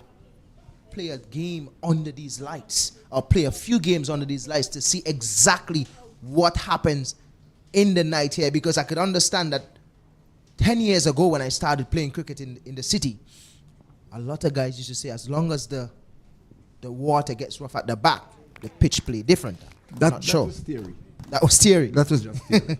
I played it for a number of years. That was theory. You see, I can relate it back to experience. After this over, I'll explain to you. Well, I guess it was just a myth. And well, boy, look at that. Through the gates, the googly from Zishan Matara, picking up another wicket. Dindial is gone. The skipper is gone for 11. Barbados getting another breakthrough. Through the gates, Dindial getting forward, but not really getting his batting in line. There was a little bit of gap between bat and pad, and Zishan Matara found it. Another wicket for Barbados. The score is 44 for 3. It is a beautifully delivered googly there by Matara, certainly. And Dindial left the gate open, and he went through the gate and struck that off stump. And certainly it was a beautiful delivery there by Matara. Unfortunately, his stumps were not covered properly, and he paid the price. It's very similar to what I saw yesterday with Craig Brathwaite. Similar. He didn't cover his off stump, and he got it licked back. And Not something really. similar he did not cover properly. And Not really covering his off stump properly, leaving that space for a leg spinner. It is always, and that's the end of the over. So wicket to finish the over here for Zishan Matara. It's always an issue if you can come forward and you're not covering that space between bat and pad, especially to a leg spinner or off spinner. When you're coming forward, you need to get that bat as close as possible to the pad. That little room can cause problems. Zishan Matara causing some problems here for Guyana, as Van Long, one of my favorite surname in this tournament, he walks to the crease. Jonathan Van Long. yes, you see, in those days, Kendrick, going back to what I was about to say, the pitches were newly laid. That's in the early 70s. They were newly laid. And the theory came up, the myth about the high tide and low tide. That was a myth, because the surface there was only 3 strips, and they were freshly laid. They were testing the clay, so nobody wanted to show what is going to happen. Because I can relate to you the way the 3 pitches played at that time. It's one on the body, defense, and there is no run. The pitch to the scoreboard end or the eastern end used to play very low. You pick seamers, and the team batting is in problems. The pitch on the middle strip, as we tend to know it, was the best batting pitch, but bat first, because they were testing it in those days. And the end pitch, you had a real problem. You had to be batting the ball from the ankles. That is how it used to play. So the theory came in, or the myth about tide and tide and tide. Don't worry that, because as time wore on, the pitches become better and better, and there are a lot of high tides, maybe 1, 2 per day. So that was really just a myth. And folks, you're listening to a man here with a lot of intelligence in terms of cricket here in St. Vincent, played in the time when St. Vincent really, I think Windward Islands, the other Windward Islands will be a little bit upset with me for this one. When St. Vincent really used to rule the Windward's cricket, I'm sure Junior Murray would be a little bit upset, and my good friend Andre Fletcher, the Spice Man. But yes, he played in a time when St. Vincent cricket was really dominating the Windwards. He played around the Winston Davis and the Casper Davis and these guys, so he knows what he's talking about. And when he talks about the end pitch that plays well and plays good for fast bowling, and the middle good for batting, and the other one is playing low, this is at one venue. So you have Australia, you have England, and then you have So, India. what would I say? Sri Lanka at the same venue? But then that's a good ground staff. He gives you different pitches at one venue, one square. Yeah, they were actually being taught how to do things. There's a guy from Barbados who came here to assist them. I'll try to remember his name. In defendant, there's no run. There's this guy who came here and met Tall Boy and Shorty, who spent a number of years here getting things right. And it took time. And there's another groundsman that came here by the name of Mr. Poach. He was the groundsman at Banks. I remember he got a pitch for us to play against Grenada, and St. Vincent got 500. And he gave us the trick as to why we got 500, I'll tell you. Those are information that I would want. I think that is commendable when you have a ground staff that can give you the type of pitch that you request as a skipper. Yeah, what he did, he actually, because these guys were learning, remember his new turf pitches and so on, they were learning because in those days it's 45 for 3 after 19 overs. You see, in the days before my time, most of the matches were played at the Victoria Park on matting. You had the likes of F.O. Mason and Roderick Fraser and all the others, Mr. Cambridge and all the others. There was the silver from Georgetown. I understood that was the greatest in-swing bowler Indians never produced. Those are information that I gathered over time. So they played a lot of the matches on the matting. So when the turf came in, they had to go through a whole process of learning again. So hence you had this type of a problem. That's where the mate come from, this high tide and low tide. And ladies and gentlemen, that is why I like to do commentary with the older guys, because they have so much history. They can tell you what went on in the 1980s, the 1970s. Obviously, I wasn't born those times, so I have to listen and get information from these guys. So if you need information about this stadium, he would give you information about this stadium. And proper information as well. He have gone through a lot of ground staffs here. As he mentioned, the tall boy, they used to call him the tall boy, and there was a shorter one that they used to call the short boy here at the Arnisville Stadium. They used to run the pitches here. Now there's Bill Edwards and there's Mehdi, who is here, who runs operation here at the Arnisville cricket playing field in terms of the pitch, getting the pitches ready. So he has gone through a lot of ground staff here over his time. So he would understand what he's saying. That one flighted up to Vera. Just missing that one completely. Vera moving nothing but air. He's joined at the crease with Van Long now. Has been doing a fine job for this tournament for Guyana. Good bounce, good turn from Zishan Matara. Very good over thus far again. He's really creating problems for the Guyanese batters. And they should be adept at playing spin bowling. And this is the thing that I like about Zishan Matara. As long as he's on top of you, he stays on top of you. But the only thing that I think that he needs to work with is whenever he is being attacked, how is he going to combat that? But it's the end of a beautiful over. The score is 45 for 3. 45 for 3 from what, 20? 20, and Guyana in all sorts of problems here. I remember Mr. Poach, what he did. He came to St. Vincent not to be paid by anyone. He came on half vacation and he got extension. And we were very, very good friends. And he rolled the 2 ends that the bowlers are bowling from very early in the morning. It wasn't sand base, it was in normal soil. And got those run-ups to the fast bowlers to give them problems on the ankles. This is information that I have. I know, I am aware of this. And Grenada, Hobson, and the others, and them, Fredericks and the others, they struggled because they were complaining about the ground was so hard. But we knew what happened. And they ended up at 500. Lance got 100. Linton got 100. Would you say that's ground staff at its best? Or would you say that's sabotaging? There was no sabotage. He prepared the area for cricket. Well, the pitch was there. The pitch was there. Nothing wrong with the pitch. But they could not have done what they wanted to do by putting in the extra effort because of the hardness of the run-ups. Somebody like you will have been in real problems.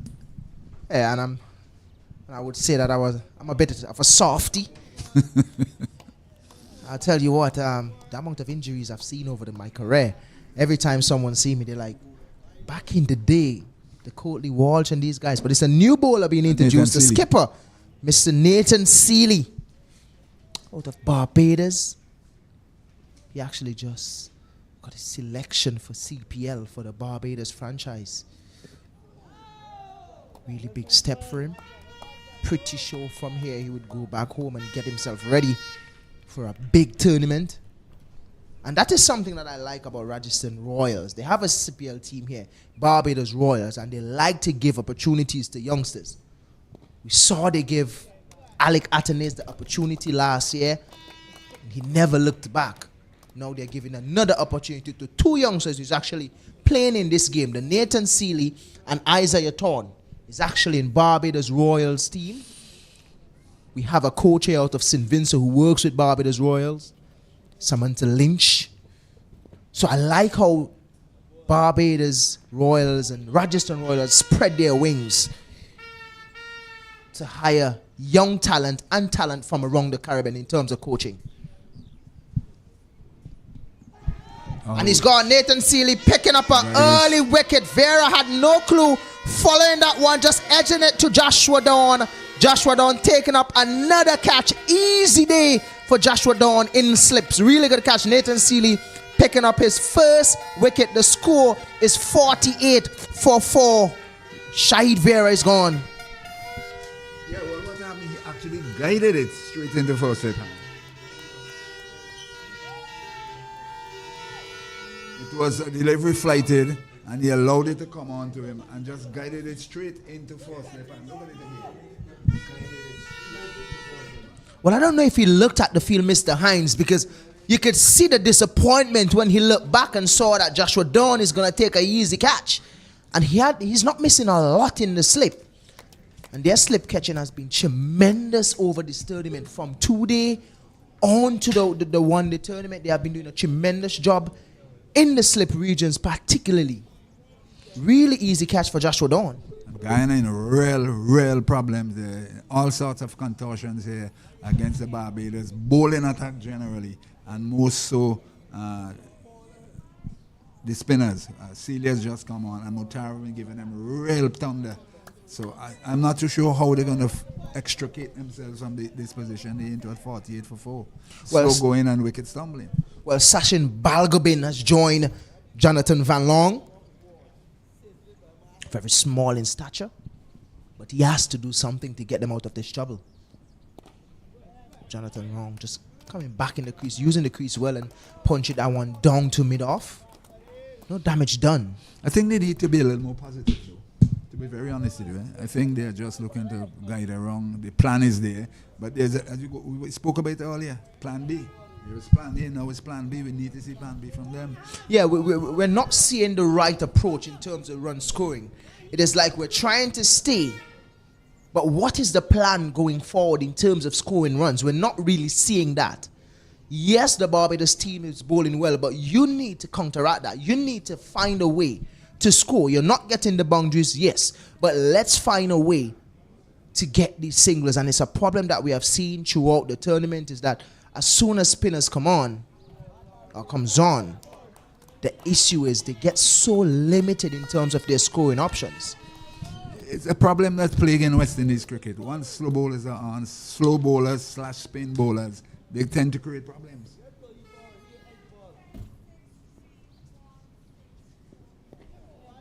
Forward defensive back to the bowler. I made a comment years ago. One of the problems I believe with our young batters, they need to get dancing lessons to use their feet. It's something that I mentioned in the last come with Sylvanus, and I told him I find out a lot of batters these days, especially when it comes to spin, they're not using their feet, they're not using the crease enough. Leaden-footed. It all goes back to dancing classes, dancing lessons to be able to use your feet. But is the way they do the dancing in the feds? That's not the dancing he wants. Probably a little bit of Spaniard dancing. Probably a little bit of Mexican dancing. Salsa, I would say, Sylvanus. It's just a matter of name. The bolero, the waltz. Can they do go to waltz? I think right now it's more of a dancehall kind of thing. The GIF, those are the dancing that you'll get now. The run from one end to another end by the great fireman, the legend here in St. Vincent. But it's the end of another over. Wonderful over again for Barbados. The score is 49-4. Barbados creating some problems here for Guyana. Yes, and as I said, you know, there's plan A where they score slowly, do not lose wickets. But what is happening now, they're losing wickets and there's no plan B. Because they are losing wickets, they still is slow scoring. Yes, we understand plan A. Yeah, there's plan A. So the thing with it is,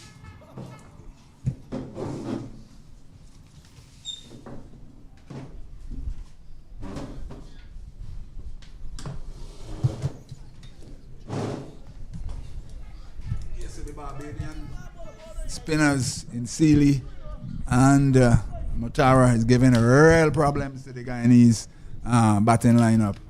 Sealy in. Back he goes and he just pushes this one out down to the sweeper and he gets a single. He's up now to 50. Guyanese 50 finally coming up. Guyana finally 50-4, 22.1 overs. Balgobin yet to score and Valanche on 4. And there's certainly been a slide here by the Guyanese since you left. Sylvanus. Yes, indeed. Very slow going for the Guyanese. Reaching 50 of 22.1 overs is extremely slow indeed. And it is time now that the Guyanese batters now really try to get the ball through the gaps, rotate the strike, and try to push the scoring along.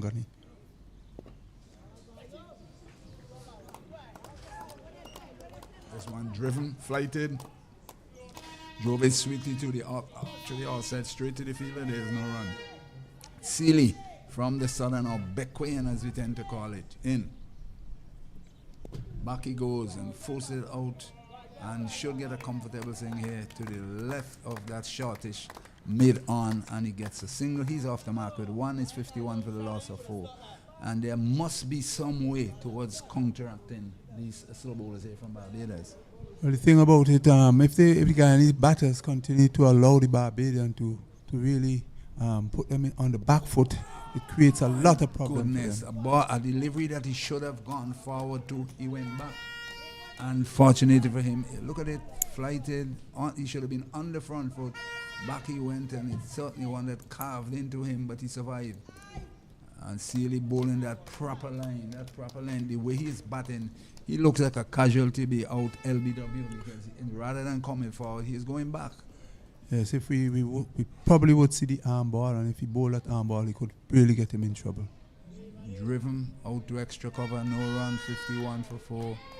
And looking at that replay again, it's the end of the over, 51 for 4 with Ramnath 15, Dindial 11, Dionarine 7, King 1 for 6, Prescott 1 for 15, Motaro 1 for 8, and real problems here. We see refreshment break, and we'll be back with you in about 3 minutes.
Back here at Arnesville in lovely St. Vincent and Grenadines, CWI Rising Stars under 19 tournament being played here between Guyana and Barbados. Guyana, the front runners there, and all sorts of contortions here at Arnesville. They are 51 for 4 from 23 overs.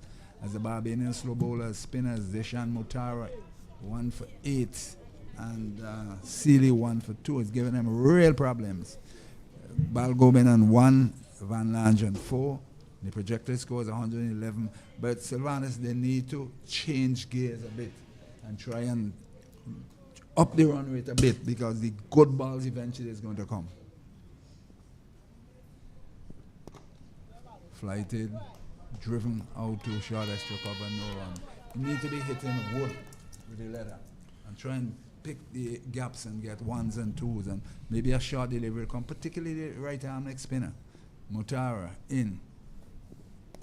Again, stretching and pushes it out again to extra cover. There is no run. Yes. He's playing with problems. Yes, Gunny, definitely the Guyanese batters need to take the attack to the bowlers now, yes, exactly. And they definitely need to play the ball in the gaps, get the ones. They make no sense you look for just boundaries alone, but they're finding it very, very difficult to get the ball away, They're too the tentative. ball off the square. They are too tentative, as far as I can see here. They need to try and, 1 or 2 boundaries will change this guy's length, Mutara. Put him under some pressure, the leg spinner, right arm leg spinner. Flight it again. Back it goes and it hits that one into the air. And going close to the boundary. Does it have enough to reach? Well, the umpire has to make that decision. He has to make that call. And the umpire isn't too bad. There's no third umpire here because he looked very, very close going to that ropes. But Balgobin gets 3. It's 54 for the loss of 4. Run rate at 2.28. Yes, I believe with the right arm leg spinner, it's Sylvanus Morgan. 1 or 2 lashes, they tend to lose the line. In. Allow that one to go through outside the off, so I'm spinning away. But a leg spinner, they always have this tendency to bowl a full toss or a short delivery. That's normal. It's nothing against the bowler. It's normal. Definitely, and but it doesn't mean that you can't get and push around the deliveries. And here's a delivery. Again. Oh. He's gone again. Oh. Rather than come forward and defend, he went back, took the edge, and flew straight to Sealy. Look at it again, Sylvanus. Flighty delivery. Rather than stretch out, he went back, looking to force it, and again, straight to Sealy. And Guyana, in even further contortions here at Arnesville, they are now 54 for the loss of 5. And they're in real problems here. Unable to cope, especially with Mutara. Definitely, and they really at sea with the bowling of Barbados spinners, both Sealy operating from the southern end, and Mutara, who's really bowling well. This delivery there was pitched, and he should have been forward, Gunny. He definitely should have been coming forward, or he just stood there and just hung his bat, and he just took the simple catch to first slip. And the pressure continued to build. I am saying, and Gunny, you're in the pavilion, you're watching what is happening out there, and none of the batters have come with any counter-attack for these bowlers. That's the point I was making. They're not attempting to sacrifice a wicket or two by hitting Mutara off his line. And he's been allowed to, and he's reaping success. And all congratulations to Mutara. Why not exploit it? Lovell now joins. Is it Lovell? Lovell, Thaddeus Lovell. Lovell. The thing with it, I saw him batting 2 innings, and he's one of these hard-hitting batsmen, batting in the lower part of the guy, and he's batting lineup. Let's see what his approach will be like. I've been really looking forward to see if he will take the attack to more so to the leg spinner. That delivery pushes out from Balgobin to extra cover, and there is no run. Sealy in. Flighted again. They're going right back onto the stumps. And this is spelling danger. And they're really looking at what is happening. Yeah, the Guyanese are very on the defense now, and they really should be looking to really push this scoring along, but the Barbados bowling attack has really been reaping havoc amongst them. Back he goes and bubbles out on the outside. Now he's playing the correct shot after the ball had delivered. He going back to play a horizontal shot. Good line, good length, well flighted, and he almost ended up in trouble again. He could easily play that onto its stumps. Sealy in. Back he goes, and the people caught behind, and apparently he's gone. Oh, That is a gifted wicket. Oh. Sealy in. Let's see what happened. Flighted, wide outside the off stump, and he's looking to tuck it through the onset, and just hand his back there and nipped it. A very poor shot indeed from Barbados. Very, very poor shot. Flighted delivery. No way he could have shoulder arms that one. It would not have hit its stump. And he was looking to square cut. And eventually the ball was moving further away from him. And he just hung his back there and just give a simple catch to the wicket keeper. This is poor batting. That's kid stuff. Very poor batting from the Guyanese here. No terrors in the wicket to say, well, you know, it's bouncing awkwardly or it's spinning prodigiously. It's just some poor batting. It is as if they have given up. So they are 6 wicket down, 54. Guyana sent into bat here by the Barbadians and are really in dire straits. There must be a change in the mindset of the rest of the Guyanese batting if they are to try and put up a competitive score. Maybe try first of all see if we can reach 100 and see if we can progress further on. But the way they are batting, if they continue like this, you know what's going to happen. Riyad Latif is the new batsman. He will be facing up to Nathan Sealy, who is really on top of things here at Annisvale and bowling extremely well for Barbados. At least, Gunny, we have not seen much running from the Barbadian fielders. They have nothing to really trace us. It's Sealy. And this one bunks and turn. Spun past the edge. Wicket keeper collect. 54 for 6 at the end at the halfway stage, 25 overs. As during the T20 World Cup, the spinners were creating some problems, but they were against better batters. Sealy and Mutara is creating problems. Yes, the ball is turning, but it's not that vicious turn that you cannot negotiate. But I think they are actually playing into the hands of the Barbadian spinners, and they are exploiting it. They're doing the correct thing. Yes, twin spin from both ends Barbados are using, and Guyana. Mutara 2 for 11 from 6. Very disappointing batting here by Guyana. Struggling to get to 100. Mutara in. Flighted, and there's an appeal for caught, and umpire by him says not out. Driving loosely outside the off stump. Maybe the bat struck the pitch itself, I'm not sure. But the appeal went up, and he said, umpire by him said, not out. And Mutara was back to his mark to come in again to do battle for Barbados. In. Backy goal, my goodness, that one is a goalie tongue back on him, spun, hit him. Very well bowled. Well bowled. Yes, Guyana finding it difficult to get runs here, finding it difficult to get the ball off the square. And here's another delivery. The batter seems to be in all sorts of trouble. He's not sure whether he wants to come forward or whether he wants to stay back, Gunny. just not understanding the bowling of Zishan Mutara here, bowling leg spin. Yes, Danger. Looking to cut a ball too close to him. Could easily have nicked it, as what has happened, and he has gotten away with it. It comes down to shot selection again, Gunny. They are just not picking the right delivery where they can score off. And here's a man being strengthened on the offside now, taken from the onside. He goes to the extra cover position as Mutara tries again. This one pitch a little wide outside the off stump. The batsman lets it go. That's the correct thing to do. Allow that one to go by. Pitch outside the off stump. Allow it to go by safely to the keeper. And that is sort of selection to play and not to play. He's driving up to shot mid off. That brings over number 26 to an end, and the total on 54 for 6. Guyana really reeling here at the Annisvale Stadium, having been sent into bat. 54 for 6. And between the two spinners, they have bowled 10 overs for 16 runs and taken 4 wickets. That's how economical these bowlers have been bowling. And allowed to. Because nobody is trying something. None of the batters is trying We something. have not seen that aggression from the Guyanese batters for the morning. Would Latif be the man to do that as he faces up to Nathan Steele, and here he is driving up to mid-off. No run. This approach is all good and well, but the problem about it is that when the good deliveries come, you might be in real problems, and that's exactly what is happening to them out. They Sealy 3.1 overs, 2 wickets of 5, economy 1.58.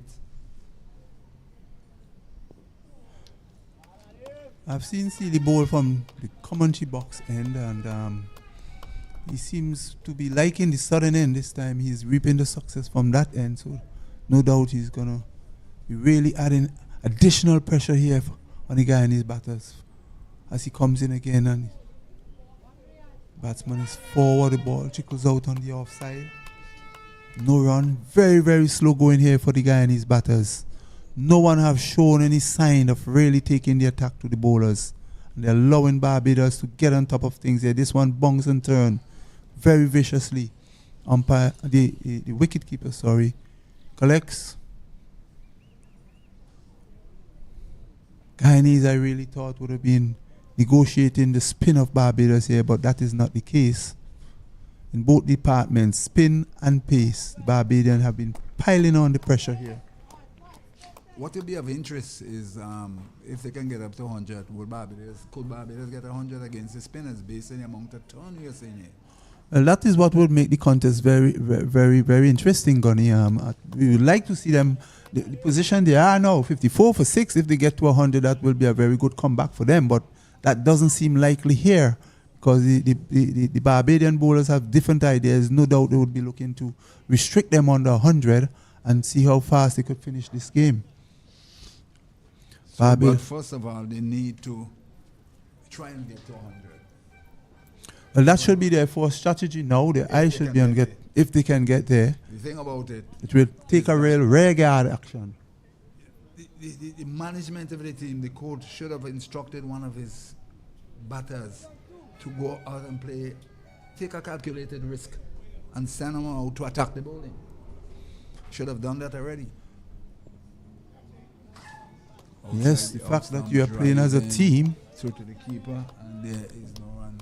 And they are just sliding. You need someone to go be brave, get out and attack the bowling, because Hans is in the lion's mouth. There's no getting away from this. The spinners, Montara and Sealy, and he looking and he stood there and had a good shot at it, missed. That is Lovell. That is, I believe that is the right approach. Well, he's trying to really go over the top of the infield, and something we have not seen much. But again, shot selection is still important here, Gunny.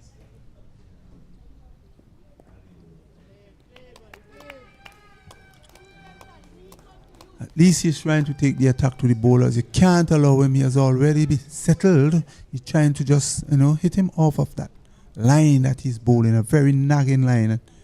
As Mutara in. This one a little short, but a bit quicker. Dragged down.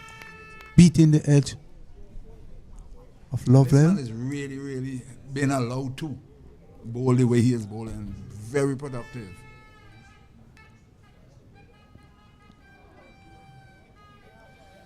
I like the approach of Lovell, to be honest. I like his approach.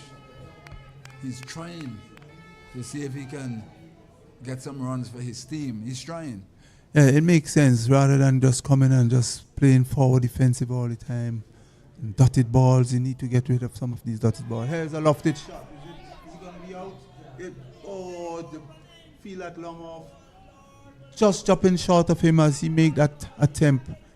The Barbadian players thinks that if he had moved in a bit more aggressively, he would have turned that into a catch. But as you said, Gunny, Lovell is trying really to get on with things here for the Guyanese. He realized that his team is in trouble. He need to have more runs. He need to up the scoring rate. And he tried a attempted shot over long out, but just dropping short of the man of mid-off. Yeah, but had he used his feet as we keep alluding to, he would have gotten closer to it and he'd been able to strike it in the place pavilion. He stood there and threw his bat. It's the right approach, but you can't teach somebody at this stage here how to use their feet when they're not really accustomed to it. Well, it didn't go to hand, and he lives to fight. And at least 1.96. ensure that the Guyanese really reach that magic figure, that psychological figure of 100, and hope that in their turn to bowl at the Barbadian, they could really make a match of it. But it's first of all, the target should be bat all the overs. That should be their target. really up against it here. Here it is. Look at that delivery. Flighted outside the off stump, looking to play, pulled out, and then went back a third time to try and play the shot. Allow the ball to go by. Sealy again will try. But his delivery is the quicker one, luckily for him. By the time he's trying to get his bat down, the ball is through already. The arm ball coming through. That one went right through him into the keeper's glove before his bat came down. So if he was a bit closer, at 3-4 inches, he would have struck the off stump. And this time he lets it go through. Delivery, no trouble. Pitch outside off stump.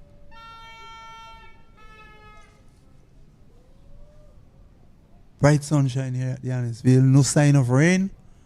Lovely day for cricket. And here's another delivery. Again, the batsman. He wanted to drive and he really caught in two minds there and just holding back the shot. Beaten in the air somewhat. Beautifully bowled there by Nathan Sealy.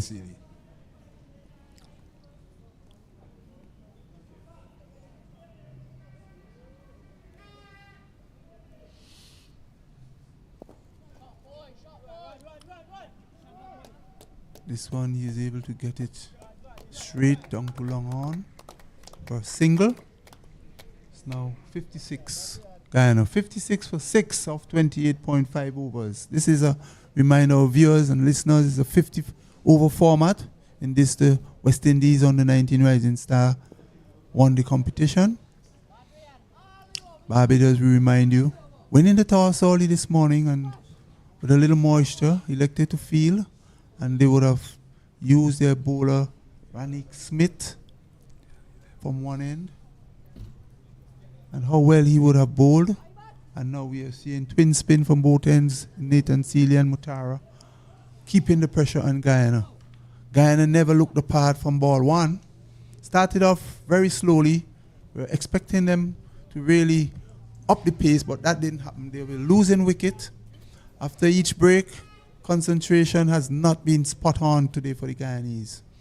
And Mutara is into his 9th over, 2 for 12. This is a very, very good spell here from him.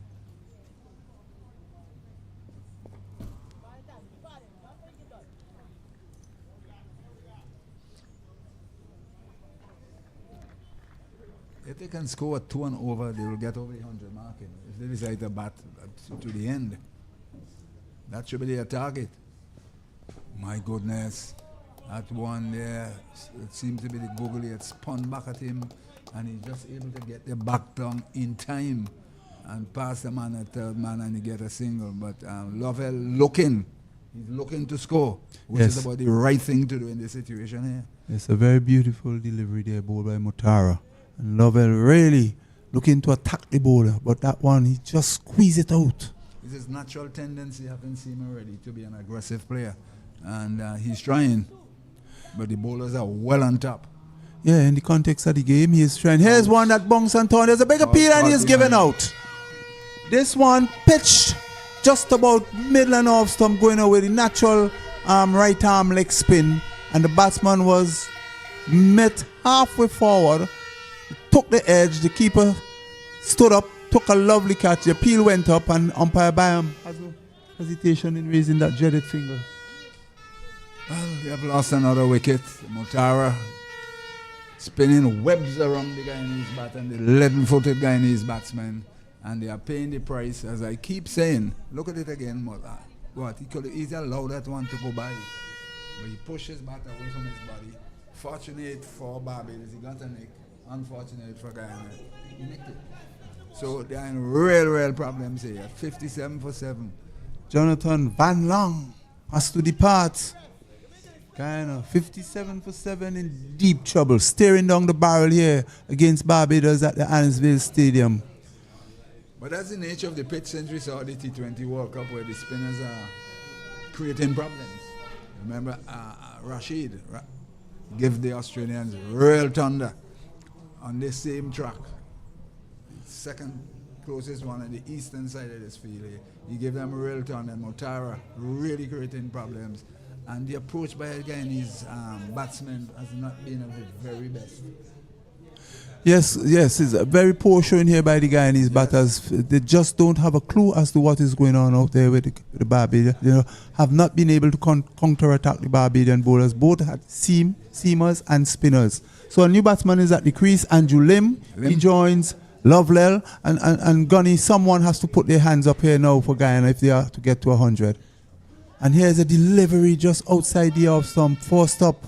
And the Lim is just sort of going fishing there, hanging the line out there, but luckily for him, did not get an edge. Mutara continue to spin web around the Guyanese, and here is a delivery now, pitch more on the leg stump. He was able to just turn it on the onside. I think that's the googly it turned into him, and he was able to get his bat on out on the onside. No run, 57 for 7, and Mutara 3 for 13 from 8.5 overs, spinning webs around the Guyanese batters. Outside the leg stump, and he looked to tickle it out and miss, striking him on a pan, and there is no run. Mutara 9 overs, 3 for 13, 44 dot balls at 1.44. Sealy 5, 24 dot balls, 5 overs, 2 for 6. And Gunny, we would have spoken to some of the parents here from the Guyanese players, and they would have been alluded that the Guyanese, because of consistent rain in Guyana, they were not able to get as much match practice. I don't know if that is one thing that is account for their poor showing in this format of the game. We speak so often about not getting enough practice, not playing enough cricket, unlike the Barbadian who have the resources and would have been playing a lot of cricket. That could have been one of the factors here. But Savannah's, I do not necessarily buy that. They have been playing a number of matches here, and the approach is what is the problem. Because here it is, they're not accustomed to be put under pressure, and they do not know how to extricate themselves out of it. Look at that delivery. That's surely been smoked through the offside, right on top, because there's a lack of confidence. They have played how many matches in the tournament? 4? And they're now into their 4th game. That's plenty of time to get themselves into some rhythm. 8 matches. I want to agree with you, Gunny. By now, they really should have had the act together. And here's a lofted shot out to extra cover, and the man coming around, take a beautiful catch indeed. A ball tossed up, and here is it Latif? Latif coming forward, and what seems to be a lofted drive heading out to the cover boundary. The man deep at cover just comes around to his right and take a diving catch, and he has to go. So Guyana now into further trouble. Lovell. Correction there, Lovell out from a lofted shot over to extra cover, and Guyana in further trouble in trying to push on, and now 57 for 8. 57 for 8. This is very poor batsmanship here by the Guyanese. Look at the non-use of that front leg. Look at it. Exactly what I keep saying about the batsman. If had he moved into it, he would have cleared the boundary comfortably. He stayed right there and just pushed it up into the skies, and a very good catch taken. So Guyana reeling here at the Annisville Stadium, 57 for 8. Just 30.3. Still a lot of overs remaining, St. Heinz. A lot of overs. All they have to do is just take the time, find the gaps, rotate the strike, and keep the scoreboard ticking over. But they have not been doing that. They found themselves locked in a position that they just can't get out now. They are caged in, so to speak. Well, I would say that they are going to be dismissed inside the 50 overs based on we are now down to number 9-10 Jack. So I suspect with the way that Sealy is bowling and Mutara, it appears a matter of time.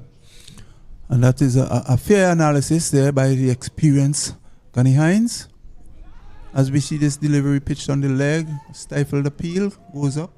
The new batter is Singh. And good morning to my good friend in Barbados, Andrew Mason. Good morning to you. Good morning, Andrew, the boy from the land of the flying fish. The lads are doing real good here at the Annisville Stadium, as this one is played out to short backward point. Guyana just couldn't find their way in this game. Sent into bat. And no doubt the Barbadians would have seen what a good decision that they have made. And the bowlers living up to expectation.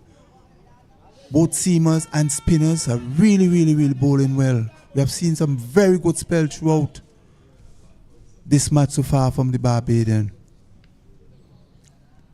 And this score... 3 for 13, Sealy 3 for 6, 15 overs for 19 runs between the spinners. Yeah, extremely good bowling here by both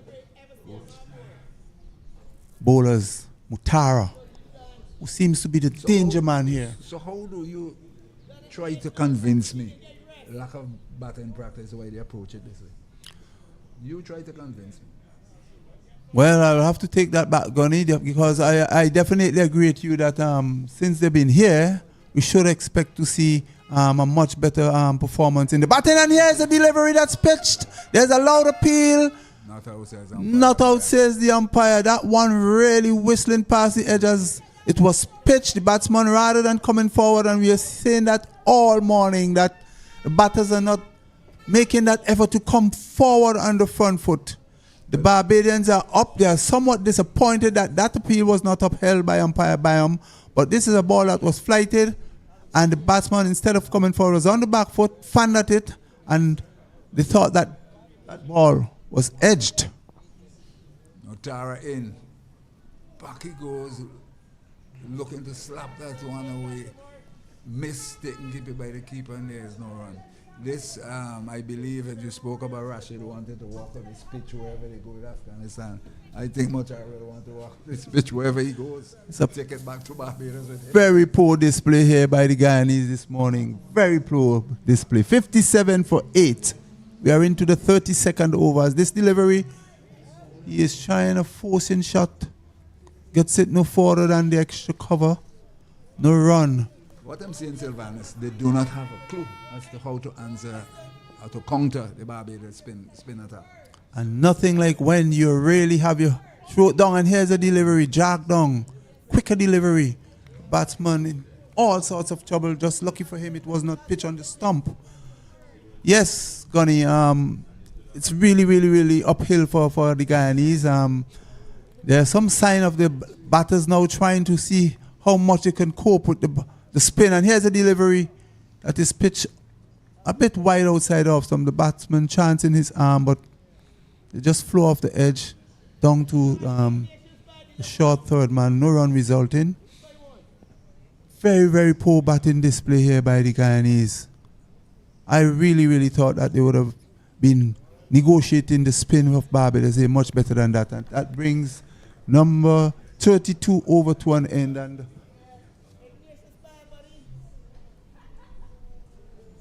number 32 overs has been bowled, and the Guyanese are 57 for 8. And again, Gunny, what is needed here for the Guyanese? Because they really, really have find themselves in a lot of trouble. They are not getting the ball off the square. The runs have been dried up, so to speak. They are in the desert. The horse has already bolted out of the stable. It's as simple as that. It's a matter of number 9 and 10 saying whatever they can get from this bowling attack.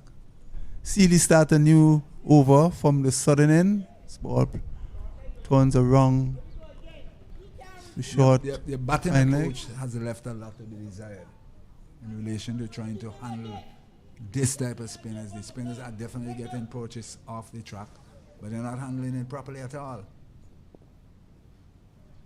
Oh, well, Guyana. They seem resigned to their fate. That is a matter of time. That is the impression one is getting here. Really and truly, this is a very, very pathetic batting display by the Guyanese batting lineup. Seems like a walk in the park, at least, as the songwriter says. Easy like Sunday morning, and today's beginning Sunday. A very good day for Barbados. A very bad one for Guyana. But the point I'm making, they've played here already during the 2-day tournaments and know what to expect on these pitches. Indeed. So really no excuse. That's some very poor approach at batting. Here's a delivery again. pitched and turned. Definitely getting some purchase here. As I take my leave now.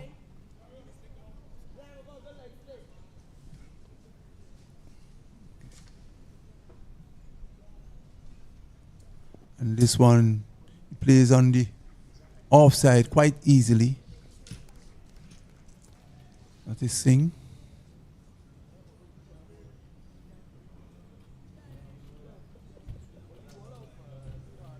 Barbados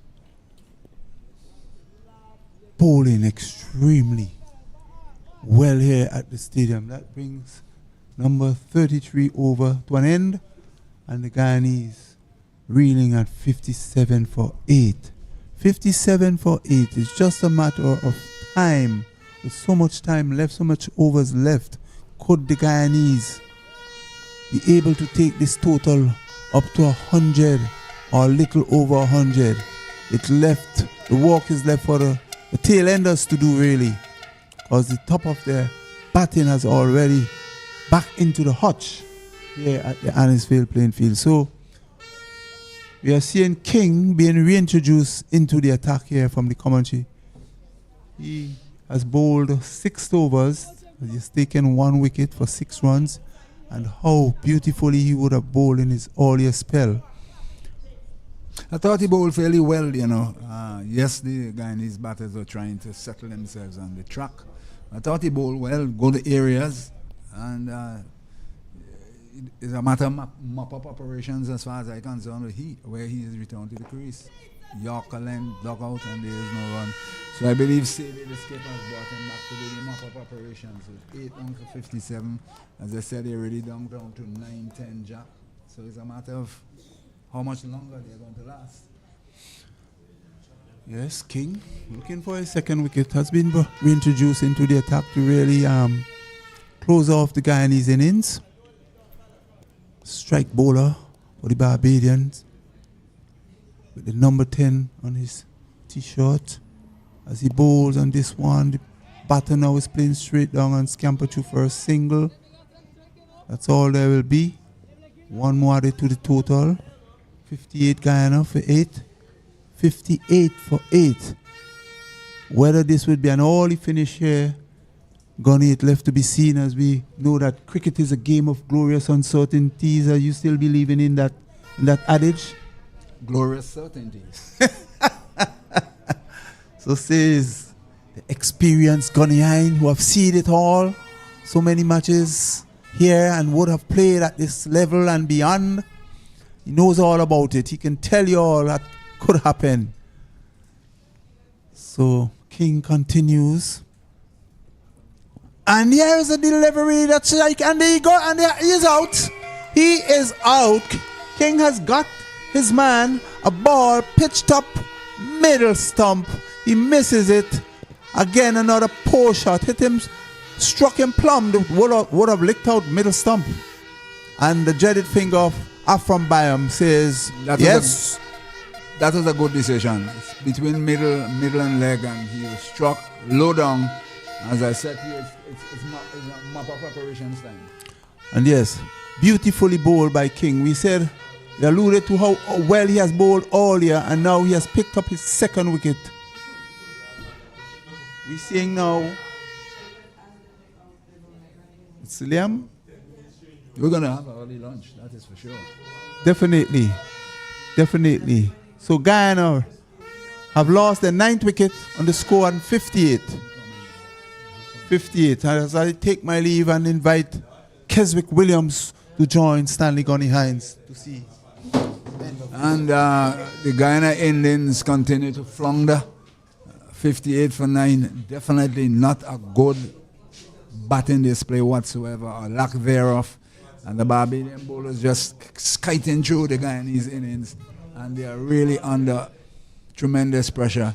And King has now come into the attack. He's taken his second wicket for 7 runs.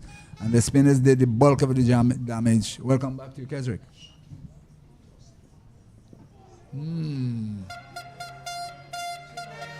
That one there, it's a Yorker, and he's bowled.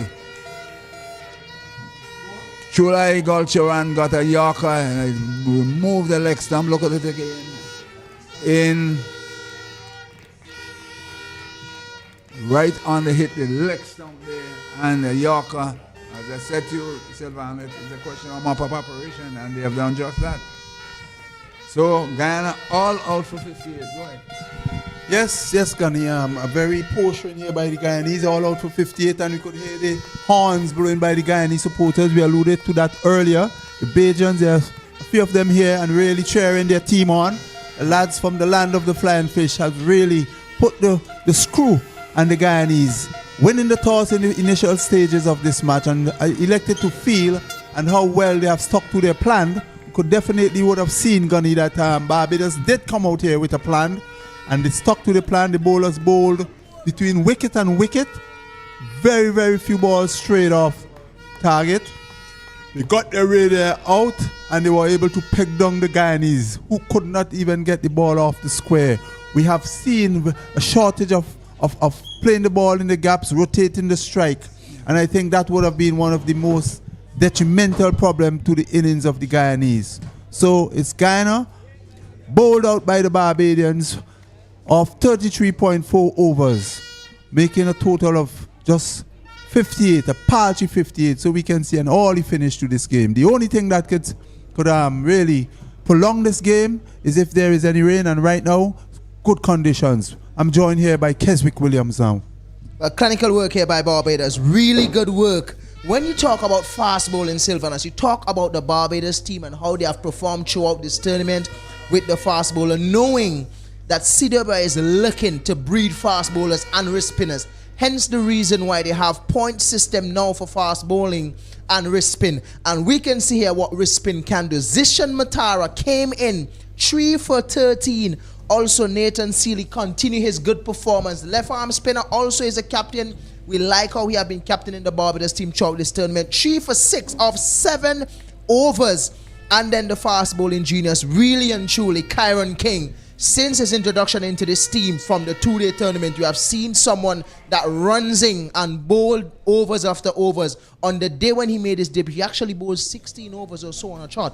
So this is something that shows he's full of energy, and we like what we're seeing here from Kyron King. Ronika Smith didn't take any wickets today, but 4 overs for just 16 runs. So we're seeing that Barbados have all facet covers in their fielding. They did a wonderful job today. And in their batting, oh my God, they have been doing a good job as well. Barbados outing down Guyana for 58 runs. They have to come out here and they have to just get those runs fast. And they are a team to be reckoned with in this tournament so far from what we have been seeing. Barbados outing down the Guyana team for just 58 runs. And we'll be back here, right here at the Arnisville Cricket Stadium as we continue.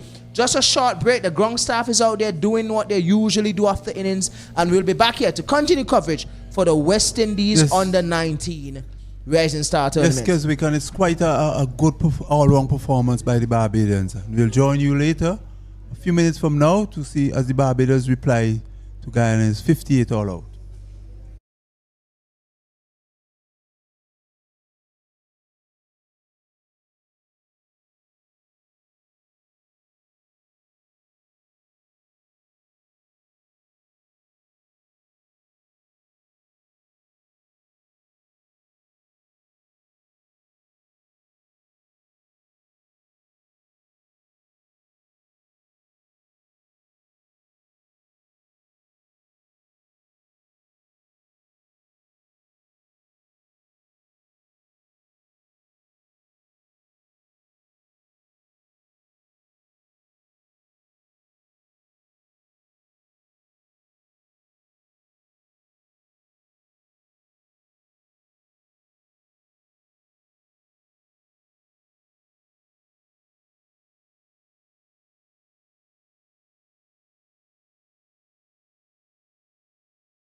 Yes, and we're back here at the Arnesville Cricket Stadium. We just saw Guyana losing all 10 batters for just 58 runs. And it was kind of surprising because the approach, we're not seeing Sylvanas. We didn't see the approach for them trying to, look better at the crease, creating that opportunity to score. We haven't seen that.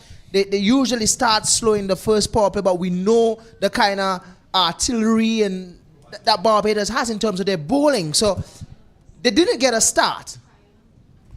They didn't even try to continue or make an effort in the second innings to show that they want to score, because 33 overs, just 58 runs. You don't want to bash the youngsters, but you really want to say this is poor cricket. This is not what you want from your young players that is coming up to represent you in the future. Yeah, very poor display of batting here by the Guyanese. And I mean, greats like Carl Hooper would not be happy with to hear these lads performing so badly. As we saw, none of the batters able to get in and really, demonstrate that they can take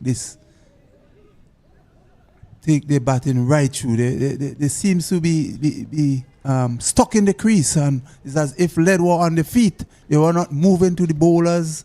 They were just staying there and swish at the ball. They just didn't look the part to the Keswick. It's really disappointing, Sylvanas. I don't think we can change. We can't find any other words to describe it. It's disappointing. It is very poor.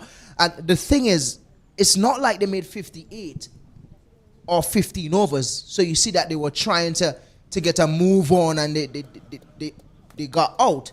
It's a case where they actually took their time, and it's just bad shot selections.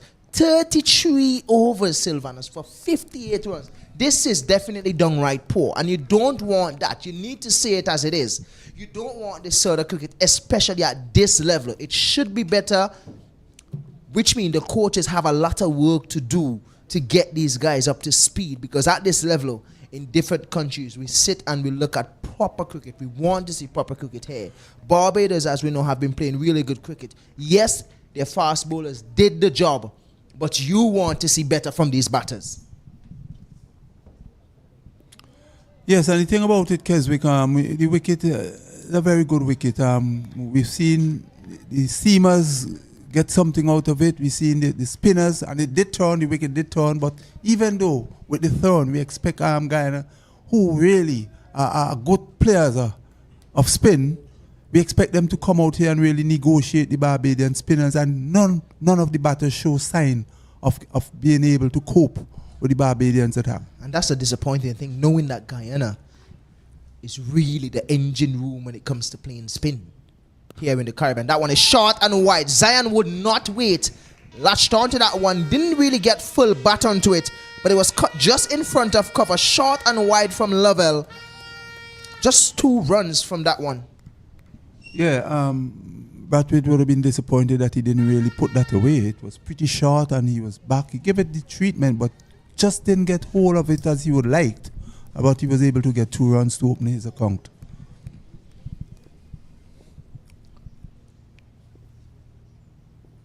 Really can't stop thinking about how poor this is from Guyana. You would want to expect more, especially from a team that Mr. Hines mentioned earlier. They are the only team that scored over 200 in this tournament, and twice as well. So you would want to see a lot better effort. Fair enough that a lot of the bowling in the tournament is probably not as good as Barbados, but you want to see that effort being made. And we haven't seen that for the entire morning. There was no effort being made to score. They're not getting to the pitch of the deliveries. So it was a lot of cricket that lack of awareness as well. I'll tell you something, Keswick. When I look at the Guyanese batting, I've seen some masters cricket, and I'm playing masters now. And I've seen some masters who can hit the ball and playing some exciting cricket. So at one stage I was saying, but come on, are we playing an under-19 tournament? Or is it a Masters tournament? Is it a goat match? And that's the disappointing thing, because this is the next, from this level, it's the academy level, where West Indies will select a group of players to go in the academy. And then from there, it's the senior level.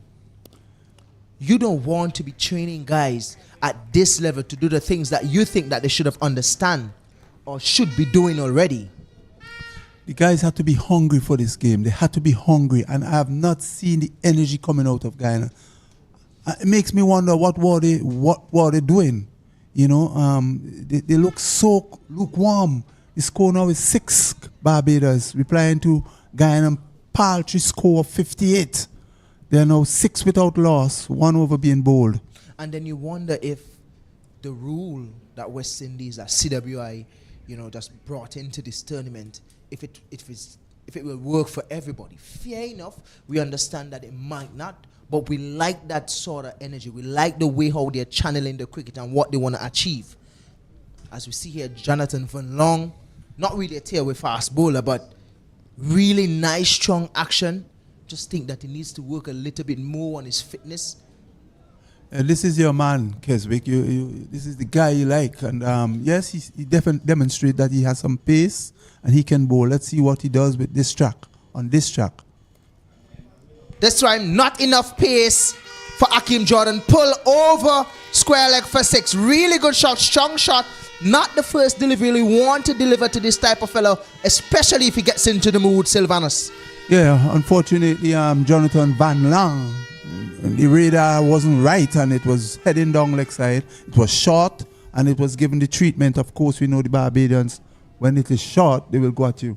And a good shot right over the backward square leg bomb. And I think it's something that Kyle Jordan strives on. He strives on wit and he drives on short bowling because he came from a pitch in Barbados where it's more bouncy. So sharp pitch bowling is his thing. And giving him wit, he's the type of player that he doesn't really get to the pitch, but what he has is good hands. Good quick hands. He gets through the ball really fast. So bowling wit to him and guys like the Sherfin Rutherford, who is presently playing for the Unicorns right now in the major league tournament in America. You cannot give these guys arms because they're so quick. With arms, they will destroy you. Yes, you just have to be on the right target there for people like Jordan. He's very heavy set, powerful man, and look like he can give the ball a thump, as we seen in that previous delivery. So Van Lang will try again. He's stopping his run-up. Apparently the batter not quite ready. Van Lang bowling to 1 slipper third man, a cover, an extra cover, mid-off. Mid-on, straightish mid-wicket, and short fine leg, or backward square leg, I should say. Here's this one. Down the leg side, there's a swish and he's gone. This is a poorly directed delivery, going down the leg side. And here is Jordan in line, trying to wish it off his legs, got a thin edge. The keeper took the catch, the peel went up, and off and by him again. Is there some complexity here? Would there be some complexity here, Sylvanus? We are seeing the first wicket here. Jonathan Van Long picking up the first wicket of Kyle Jordan. He is gone. In comes Morris, the wicket keeper. I'm not sure, but throughout this tournament, you have seen a little bit of complexity. I can remember your favorite phrase, cricket is a game of uncertainties, but is there any uncertainty in this game today? Well, I've tried to ask the legendary Gunny about that. If he still believes in it, he say he believes in certainty and not uncertainty based on the context of what Guyana was giving us. And now I'm telling you, it's really a game of uncertainty, as we're seeing here. 58, a very low score. Keswick, I recall, and I will tell you, as I mentioned to my fellow commentators last week, I had skipped a game for the grammar school in a final, a secondary school game. Grammar school versus Chumaka, Ontario Secondary. And we were bowled out for 51. And I was the skipper then. Don't tell me you won, Sylvanus. Yes, of course I won. You won? And, I told my guys, listen, runs on the board is runs on the board. We're going out to fight this total. And we came out there and Chumaka was in dead trouble. Alpen Allen was the head teacher then. And up to now, we still remembers that. So 58 runs on the board. That's a very small total, but we have seen some small total giving the opposition trouble. I'll tell you what. If I was a head teacher, everybody would be going into detention. 51. Well, looking at the first innings, and it have the likes of Ian Allen as well. Likes of Ian Allen was in there? that setup. Yeah. I need to have a conversation with Ian. Cricket, lovely cricket here at the Annisfield Stadium. West Indies, rising star under 19, Guyana versus Barbados. Guyana all out, being sent into bat for only 58. Well, looking at the score, only 58 here, but really and truly, when you look at the score 58, it really epitomizes the sort of batting that we had here this morning. And here's a delivery that's really It's a slow popping one. somewhat. Just popped a little bit from Van Long. Luckily, he gets it in And no that's man's the land. that's the thing that I like about Van Long. He thinks the cricket. He understands what he wants to do. He just needs to do it a lot more consistent. Thing about it, Keswick, I think had Guyana make a bit more runs, anything between 120, 130, we really could see a better contest here, because I think they're showing the energy, they're showing the guts, they're showing the fight now as they come out to try and restrict Barbados under 58. Would they be able to do so? It left to be seen. Here's a shot. Some good shot, good cut shot, just in front of point. Poorly done there. Should have been stopped. Just one. First, that's a second one there for Joshua Morris. But it's the end of the first over for Jonathan Van Long. The score is 15 for 1. They lost Kyle Jordan earlier. Really, I really want to say it's a nothing delivery. It was a delivery that was going down the leg side. So he played a shot, only could have find the edge. How unfortunate is that? But he's gone. He's gone. In contrast, Score now is shot 15 for 1. Just 44 more runs needed. I'm wondering how long it will take the Barbados team to get to this 44. Well, we have already seen they come out here looking very aggressive and really ready to get things going, and they're pushing the ball where it needs to be pushed off the square. They're not going to fool around with this small total at all.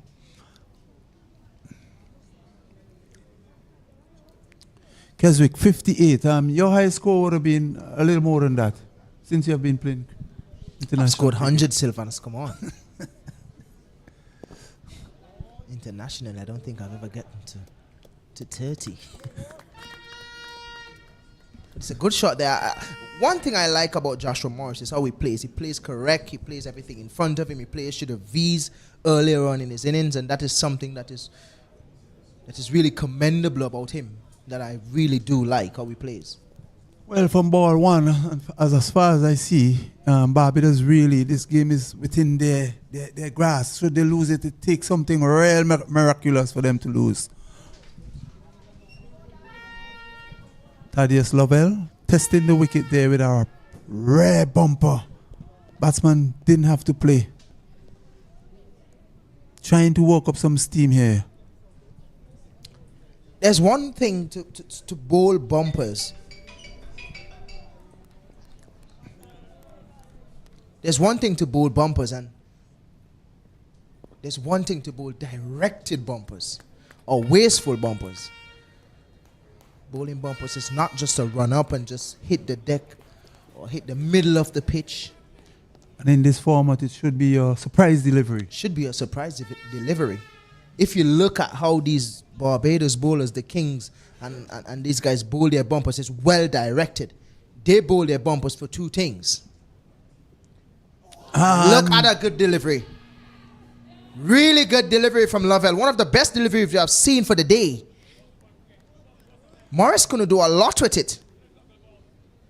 Well, it's a clear indication, Keswick, that the wicket definitely has something in it for the fast bowlers. And if they continue to bowl that nagging line and length, they will get result.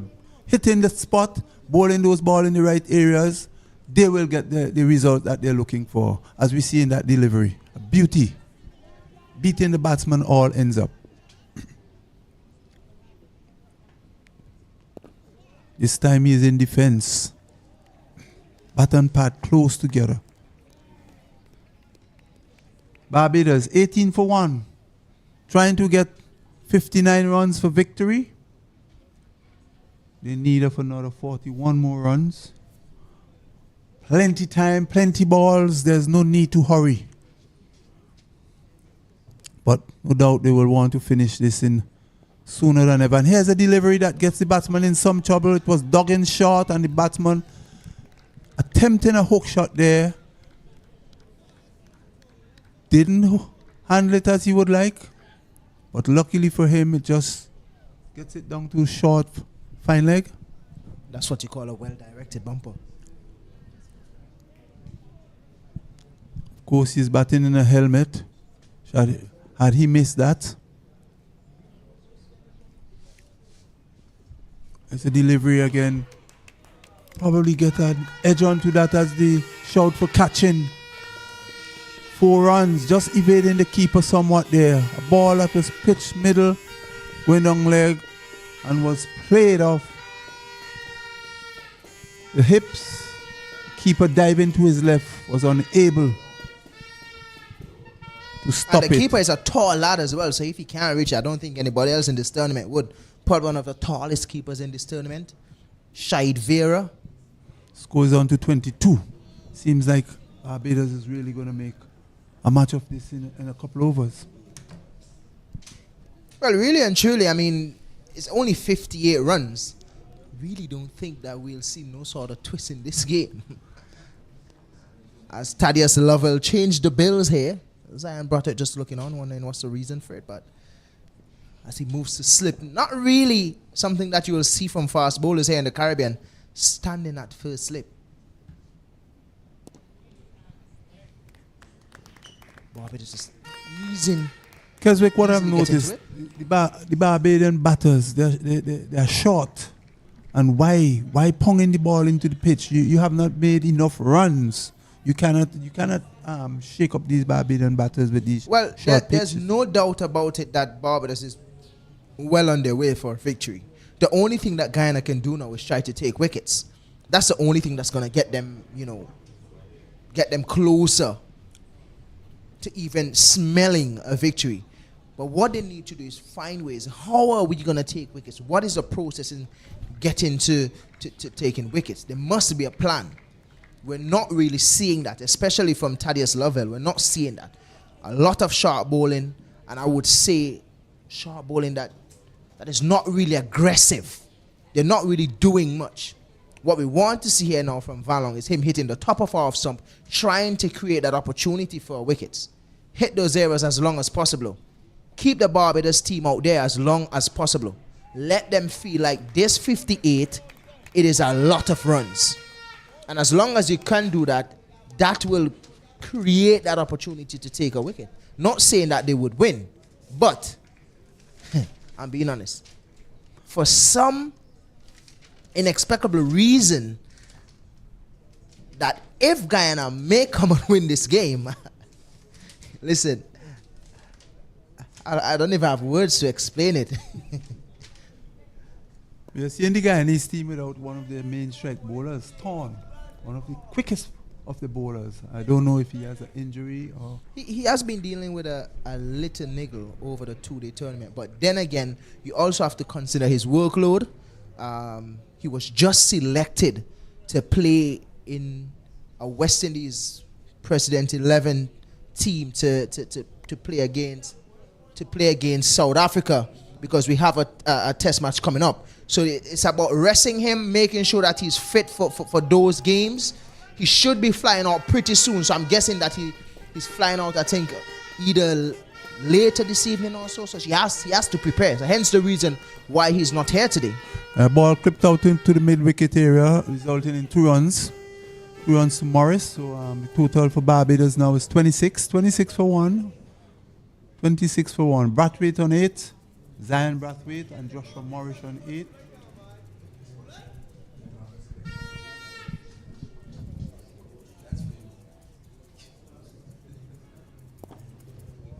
Guyana really might have done better with Thorn, one of their strike bowlers. But as you have heard, he's on a different assignment.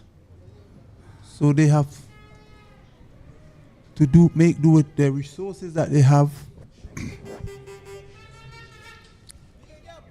And these young lads, really, the next level will be on this West Indies senior team, representing their country here. Looking at the tournament so far, Sylvanus, is any player here that you're looking at that you could immediately pick out of this tournament Not saying that they should be on West Indies team, but is there any player here in this tournament so far? We have been here for the last probably 3 weeks or so. Is there any player that you see that you can pinpoint and say, this guy in the next couple of years would be playing cricket at a really good level? Not saying that he'll be on West Indies team, but the level in which he's playing with, you're seeing improvement. Yes, for sure. Nathan Seeley, left arm comes to mind. And also Joshua Morris. He seems to be a very good, well-compact player. So these are 2 players from Barbados' point of view. The Guyanese have shown signs of they having good batters, but they have not really come to the party in terms of putting their head down and bat for long periods. I tell you what. And that's beautifully played with some power, aggression. You don't go there when you're bowling this slow, says Zion Brathwaite. Really good shot. Yeah, very good player for the making as well, Brathwaite. That was short, and he was very quick onto the back foot, and he really pulled that ball. A shot you don't really see that often, because the short pitch ball have been spared according to the ICC rulings. They don't get the bumpers. They give you 1 bumper. So it's pretty tame there for him. Yeah, well, the thing is, Thaddeus Lavelle doesn't have the pace to really obstruct any batter like that. And these Barbados players coming from Barbados, where it's more bouncy, and then you have on their team probably the quickest set of bowlers in the tournament. So it would be a little bit easier for these guys. The score moves on to 32. But a really good shot of aggression that is there from Zion Brathwaite. Probably one of the better batters in this setup. Yeah, that was a well-executed shot. And he has a repertoire of shots. He plays off the front foot well, he plays off the back foot well. Very good player indeed for the making. As I was mentioning before, that shot interrupted me, and I like that it interrupted me, because it interrupted me for a good reason.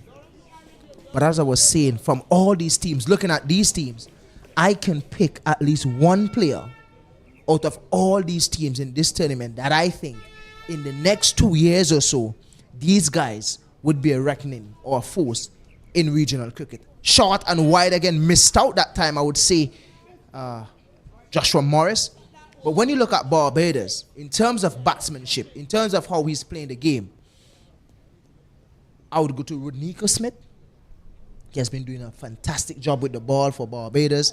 In terms of consistency, he's number 1 for me. He can bat as well. And he can bat as well. I can call a few more names in Barbados, but we're just asking for 1. And that one didn't spare this time, or a slapped over point for 6. Lovell is asking, I don't know what he's asking, but it was a really, really good shot. It was really a nothing delivery set up. For that shot, it got what it deserved, Sylvanus. Yeah, a beautiful shot. Definitely got the treatment. It was short, it was wide, and Morris, eyes opening up and chanting, get enough time to open up his arms and really hitting it square over cover. What a lovely boundary indeed. Great shot. Poor delivery there from Lovell. Continues to pong the ball into the wicket. He would be well advised to pitch the ball a fuller length. It's 38 for 1, Barbados. Really cruising along here, Keswick. Yeah, definitely. Easy going. And the bowling from Guyana is not really putting any sort of pressure or anything. I want to go a little bit further, and I want to mention the Windwards now. There's Stephen Pascal from the Windwards, who I think, given time, he would be able to be one. Yeah, to be a force in regional cricket. He's a good force. And that one's flicked off the pads. Would it have enough leg to get to the boundary? Yes, it does. 4 runs again to Zion Brathwaite. Well, Barbados looking to finish this in quick time, really. I guess in another 2 overs, maybe. They're now 42. 42 for 1. And really, lads from the Flying Fish are really flying here now. They're stepping on the gears. And they are really taking this to the Guyanese. They're liking to the bowling. The Guyanese coming out with all cylinders blazing, but they're not bowling the line. They're not bowling the length that you would expect for such a small total. They have not learned from the Barbadian, who would have bowled well, a very tight line, and would have kept them from scoring. They have been sort of wasting the new ball, so I should say, pounding it into the wicket, bowling it short, bowling bad lines. They just have not got their radar correct. They have batted poorly. They have shown a very poor display of batting, and now they come out here with the ball and they have not been able to restrict the Barbadian from scoring. 42 for 1. Barbados trying to get to 59. Sylvanus, they have been totally outplayed. There's no ifs and no buts. The whole approach to this game leaves a lot to be desired. The approach to batting and the way they are bowling, because of a small total of 58, one would expect them to be bowling up decent line. But each and every time this shorter ball comes, it's been dispatched to defense. Indeed, a fair comment there from the experienced Stan Hines. And here's a ball that is guided out to third man or cover point. At cover point, bung and the batsman cross for 2. And this is what we were talking about, Stan Hines. To get the ball off the square, there are lots of gaps within the field, and you don't always have to go overhead. Just place the ball in the gaps, rotate the strike. Well, as I said, the game will be finished before 1, that is for sure. I did make mention of that because recognizing the faster balls we're bowling, that is what the Barbadian batsmen love. And they're going to get some, especially with this line and length, this short pitch bowling that is not going to work on this track. And the batsman, Braffett, he's helping himself. You get it from Stanley Gunny Hines, now changing his name to Stanley Gunny the Prophet, predicting that this game is going to finish before 1, and he is on track. He's as good as the weatherman will tell you. This hurricane is coming this way. Something we do not want to see again. Yes, this delivery pitch right up. Batsman with all the ease in the world, with all the time in the world.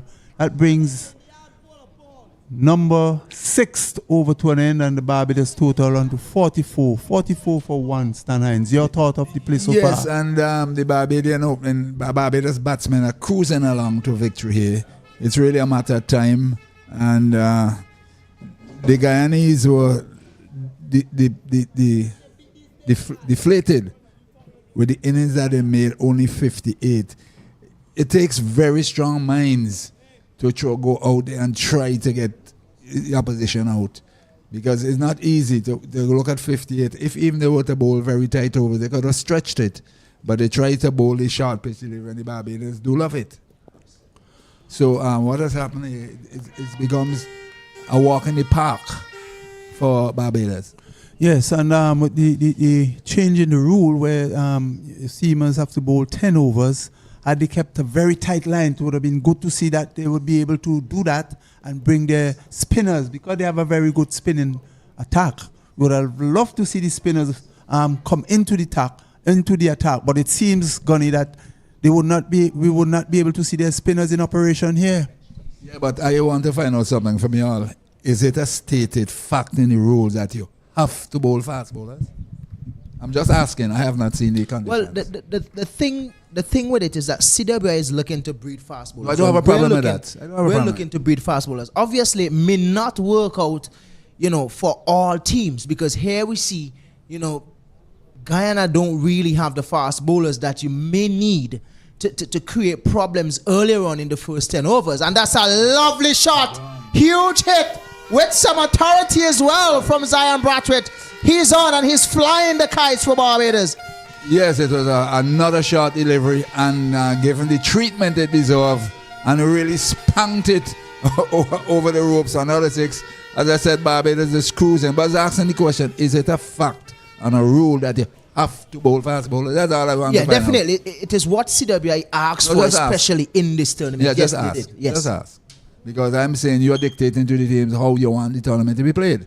Well, the thing is that over the 2-day period, we realized that after a couple of overs, spin is being introduced at 5th, 6th, and 7th overs. Not something that we definitely want. You know, we want to breed fast bowlers, something that we have been saying over the years.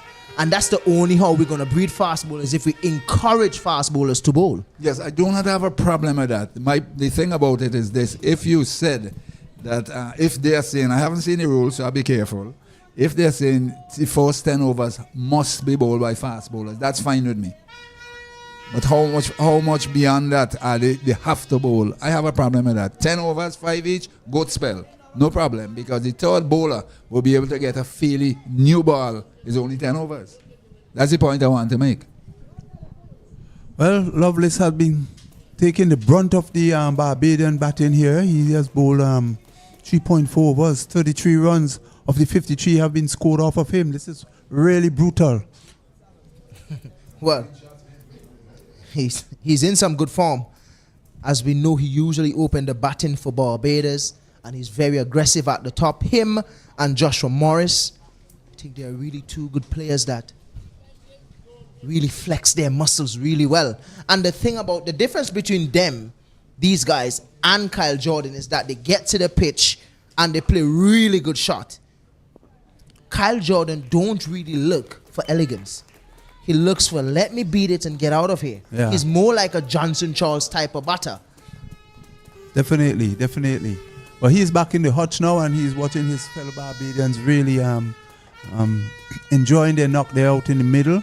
We talk about the pitch helpful to seamers, but the Guyanese seamers has not learned anything from the Barbadian seamers, who bowled extremely well, who bowl an impeccable line and length, and really have the Guyanese into difficulties from the start. But a question I would like to ask to Sylvanus, and even to Mr. Hines as well, is that they have a point for fast bowling and wrist bowling. What is the situation now if a team do not have a wrist spinner in their lineup?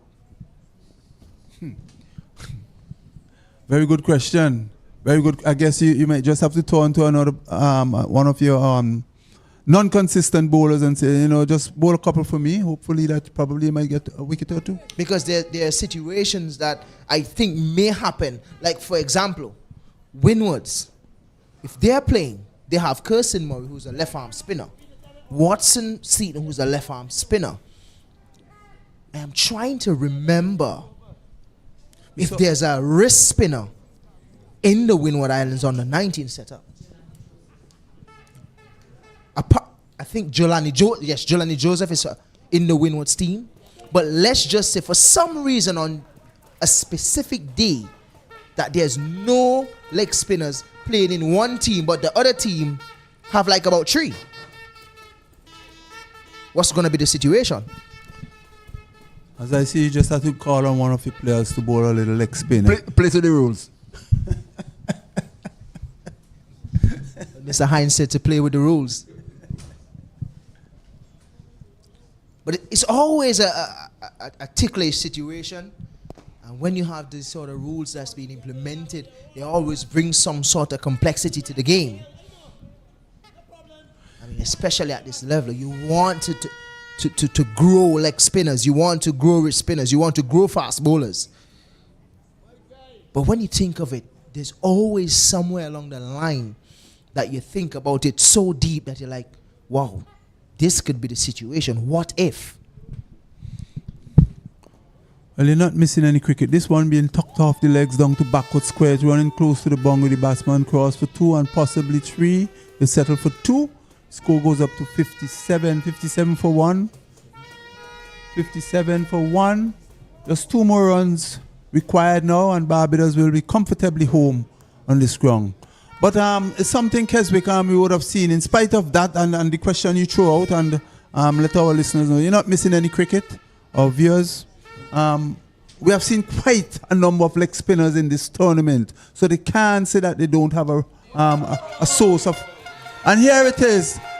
Barbados have won this game against Guyana with a shot from Morris to the mid-wicket boundary, and they now have finished the game with 61 for 1 of 7.5 overs.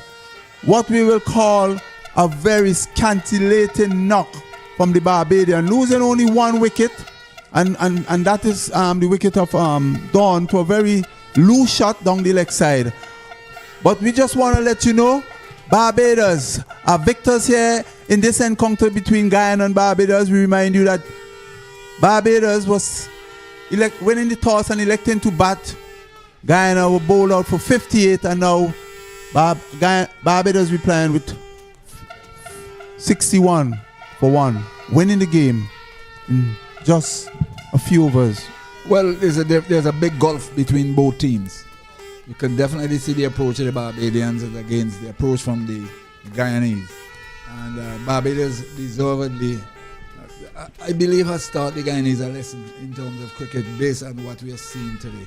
Because you can see the positive approach from the Barbadian bowlers, very positive, the seamers, the spinners, and they exploited the weaknesses of the Guyanese, and they really has won this game quite convincingly. And they have positioned themselves now towards doing the double, because there's a next game to be played against the Leeward Islands on Tuesday at Cumberland. And based on what I'm seeing here, 3 wins and an abandoned game with Leewards to play, I can definitely see Barbados doing the double by winning this one-day tournament as well. Well, definitely. I mean, they came to St. Vincent, and you could see from get-go how they have been performing, ever from the captaincy of Nathan Seeley, how he put around his players, how he command his players in terms of they do what they're supposed to do. So there's not a lot of work for him to do. He came here. I like how his field placing and everything like that. They show that they're the most mature team, and they respond. They respond to whenever they have been put in a situation. So they have been playing good cricket, and they came out here, and every single facet of the game they covered. Their feeling, their batting, and their bowling. How good was it? And they have been doing a fantastic job, especially to the Pacers. You know, and I really want to say congratulations to the Barbados team. Really and truly, commiserations to Guyana for such a performance. It's been a strange performance from them, knowing that they are the only team to really score over 200 twice in this tournament, coming here just scoring a measly 58. It's just really sad for them, but really good cricket from Barbados. Zion Bradford and Joshua Morris, making a feast out of this 58 total. Really well done to them. Congratulations to Barbados. They have enjoyed themselves. A matter of 59 to get for victory, and they went out with a lot of confidence, sky-high confidence, recognizing, look, we are not going to give this one away. We're going to sit down out here and bat and get the runs as quickly as possible, because I said it will finish before 1 o'clock, and so said, so done, because knowing the approach of the Barbadians, knowing exactly what they set out to do, winning this game is important, so that they have taken pole position in terms of trying to win the one-day tournament. Have already won the 2-day tournament. Yes, indeed, and commendation must go to Barbados. As you rightly alluded to earlier, Gunny, the Barbadian, there's a big gulf. We have seen that they came with their A game, and they have been playing since they came to St. Vincent. They have been playing a different brand of cricket from the other teams. Yes, Guyana would have scored over 200 runs at time. This was really one of their poised batting performances. One of the down games for them. Yes, this is one of their down games. But it's unfortunate that they did not score enough runs, because I really would have liked to see their spinners against the Barbadians here today in this lineup. They didn't get a chance to bowl any of their spinners due to the arrangement by the West Indies Cricket Board to have your seamers bowl the first 10 overs. But be that as it may, from ball one, they never really looked the part. Barbados sent them into bat, and they were struggling. They had a very, very slow start between Ramnut and Dionarine.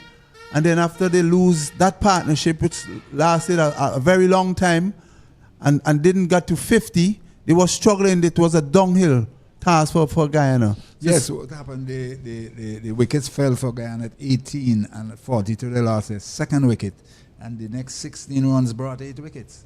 And with some very, they allowed the spinners to dominate, and they paid the price. Because I'm saying, had they had some change of approach, it could have been a little different towards maybe trying to get 100. Not that it would have mattered that much, but certainly They allowed the Barbadians to take hold of the game, and they capitalized on it. All kudos to them, congratulations to them, and certainly the better team won on this day. Yes, indeed. And so from the Annisville Stadium, we're going to return you back to Master Studio. We thank all those who would have been viewing the match online, and we thank you, Stanley Gunny Hines, and my fellow commentator as well, Keswick Williams, who would have left us. We really enjoy bringing you this commentary, and we look to join you again next week, Tuesday, for more of the West Indies Rising Stars Under-19 One-Day Tournament.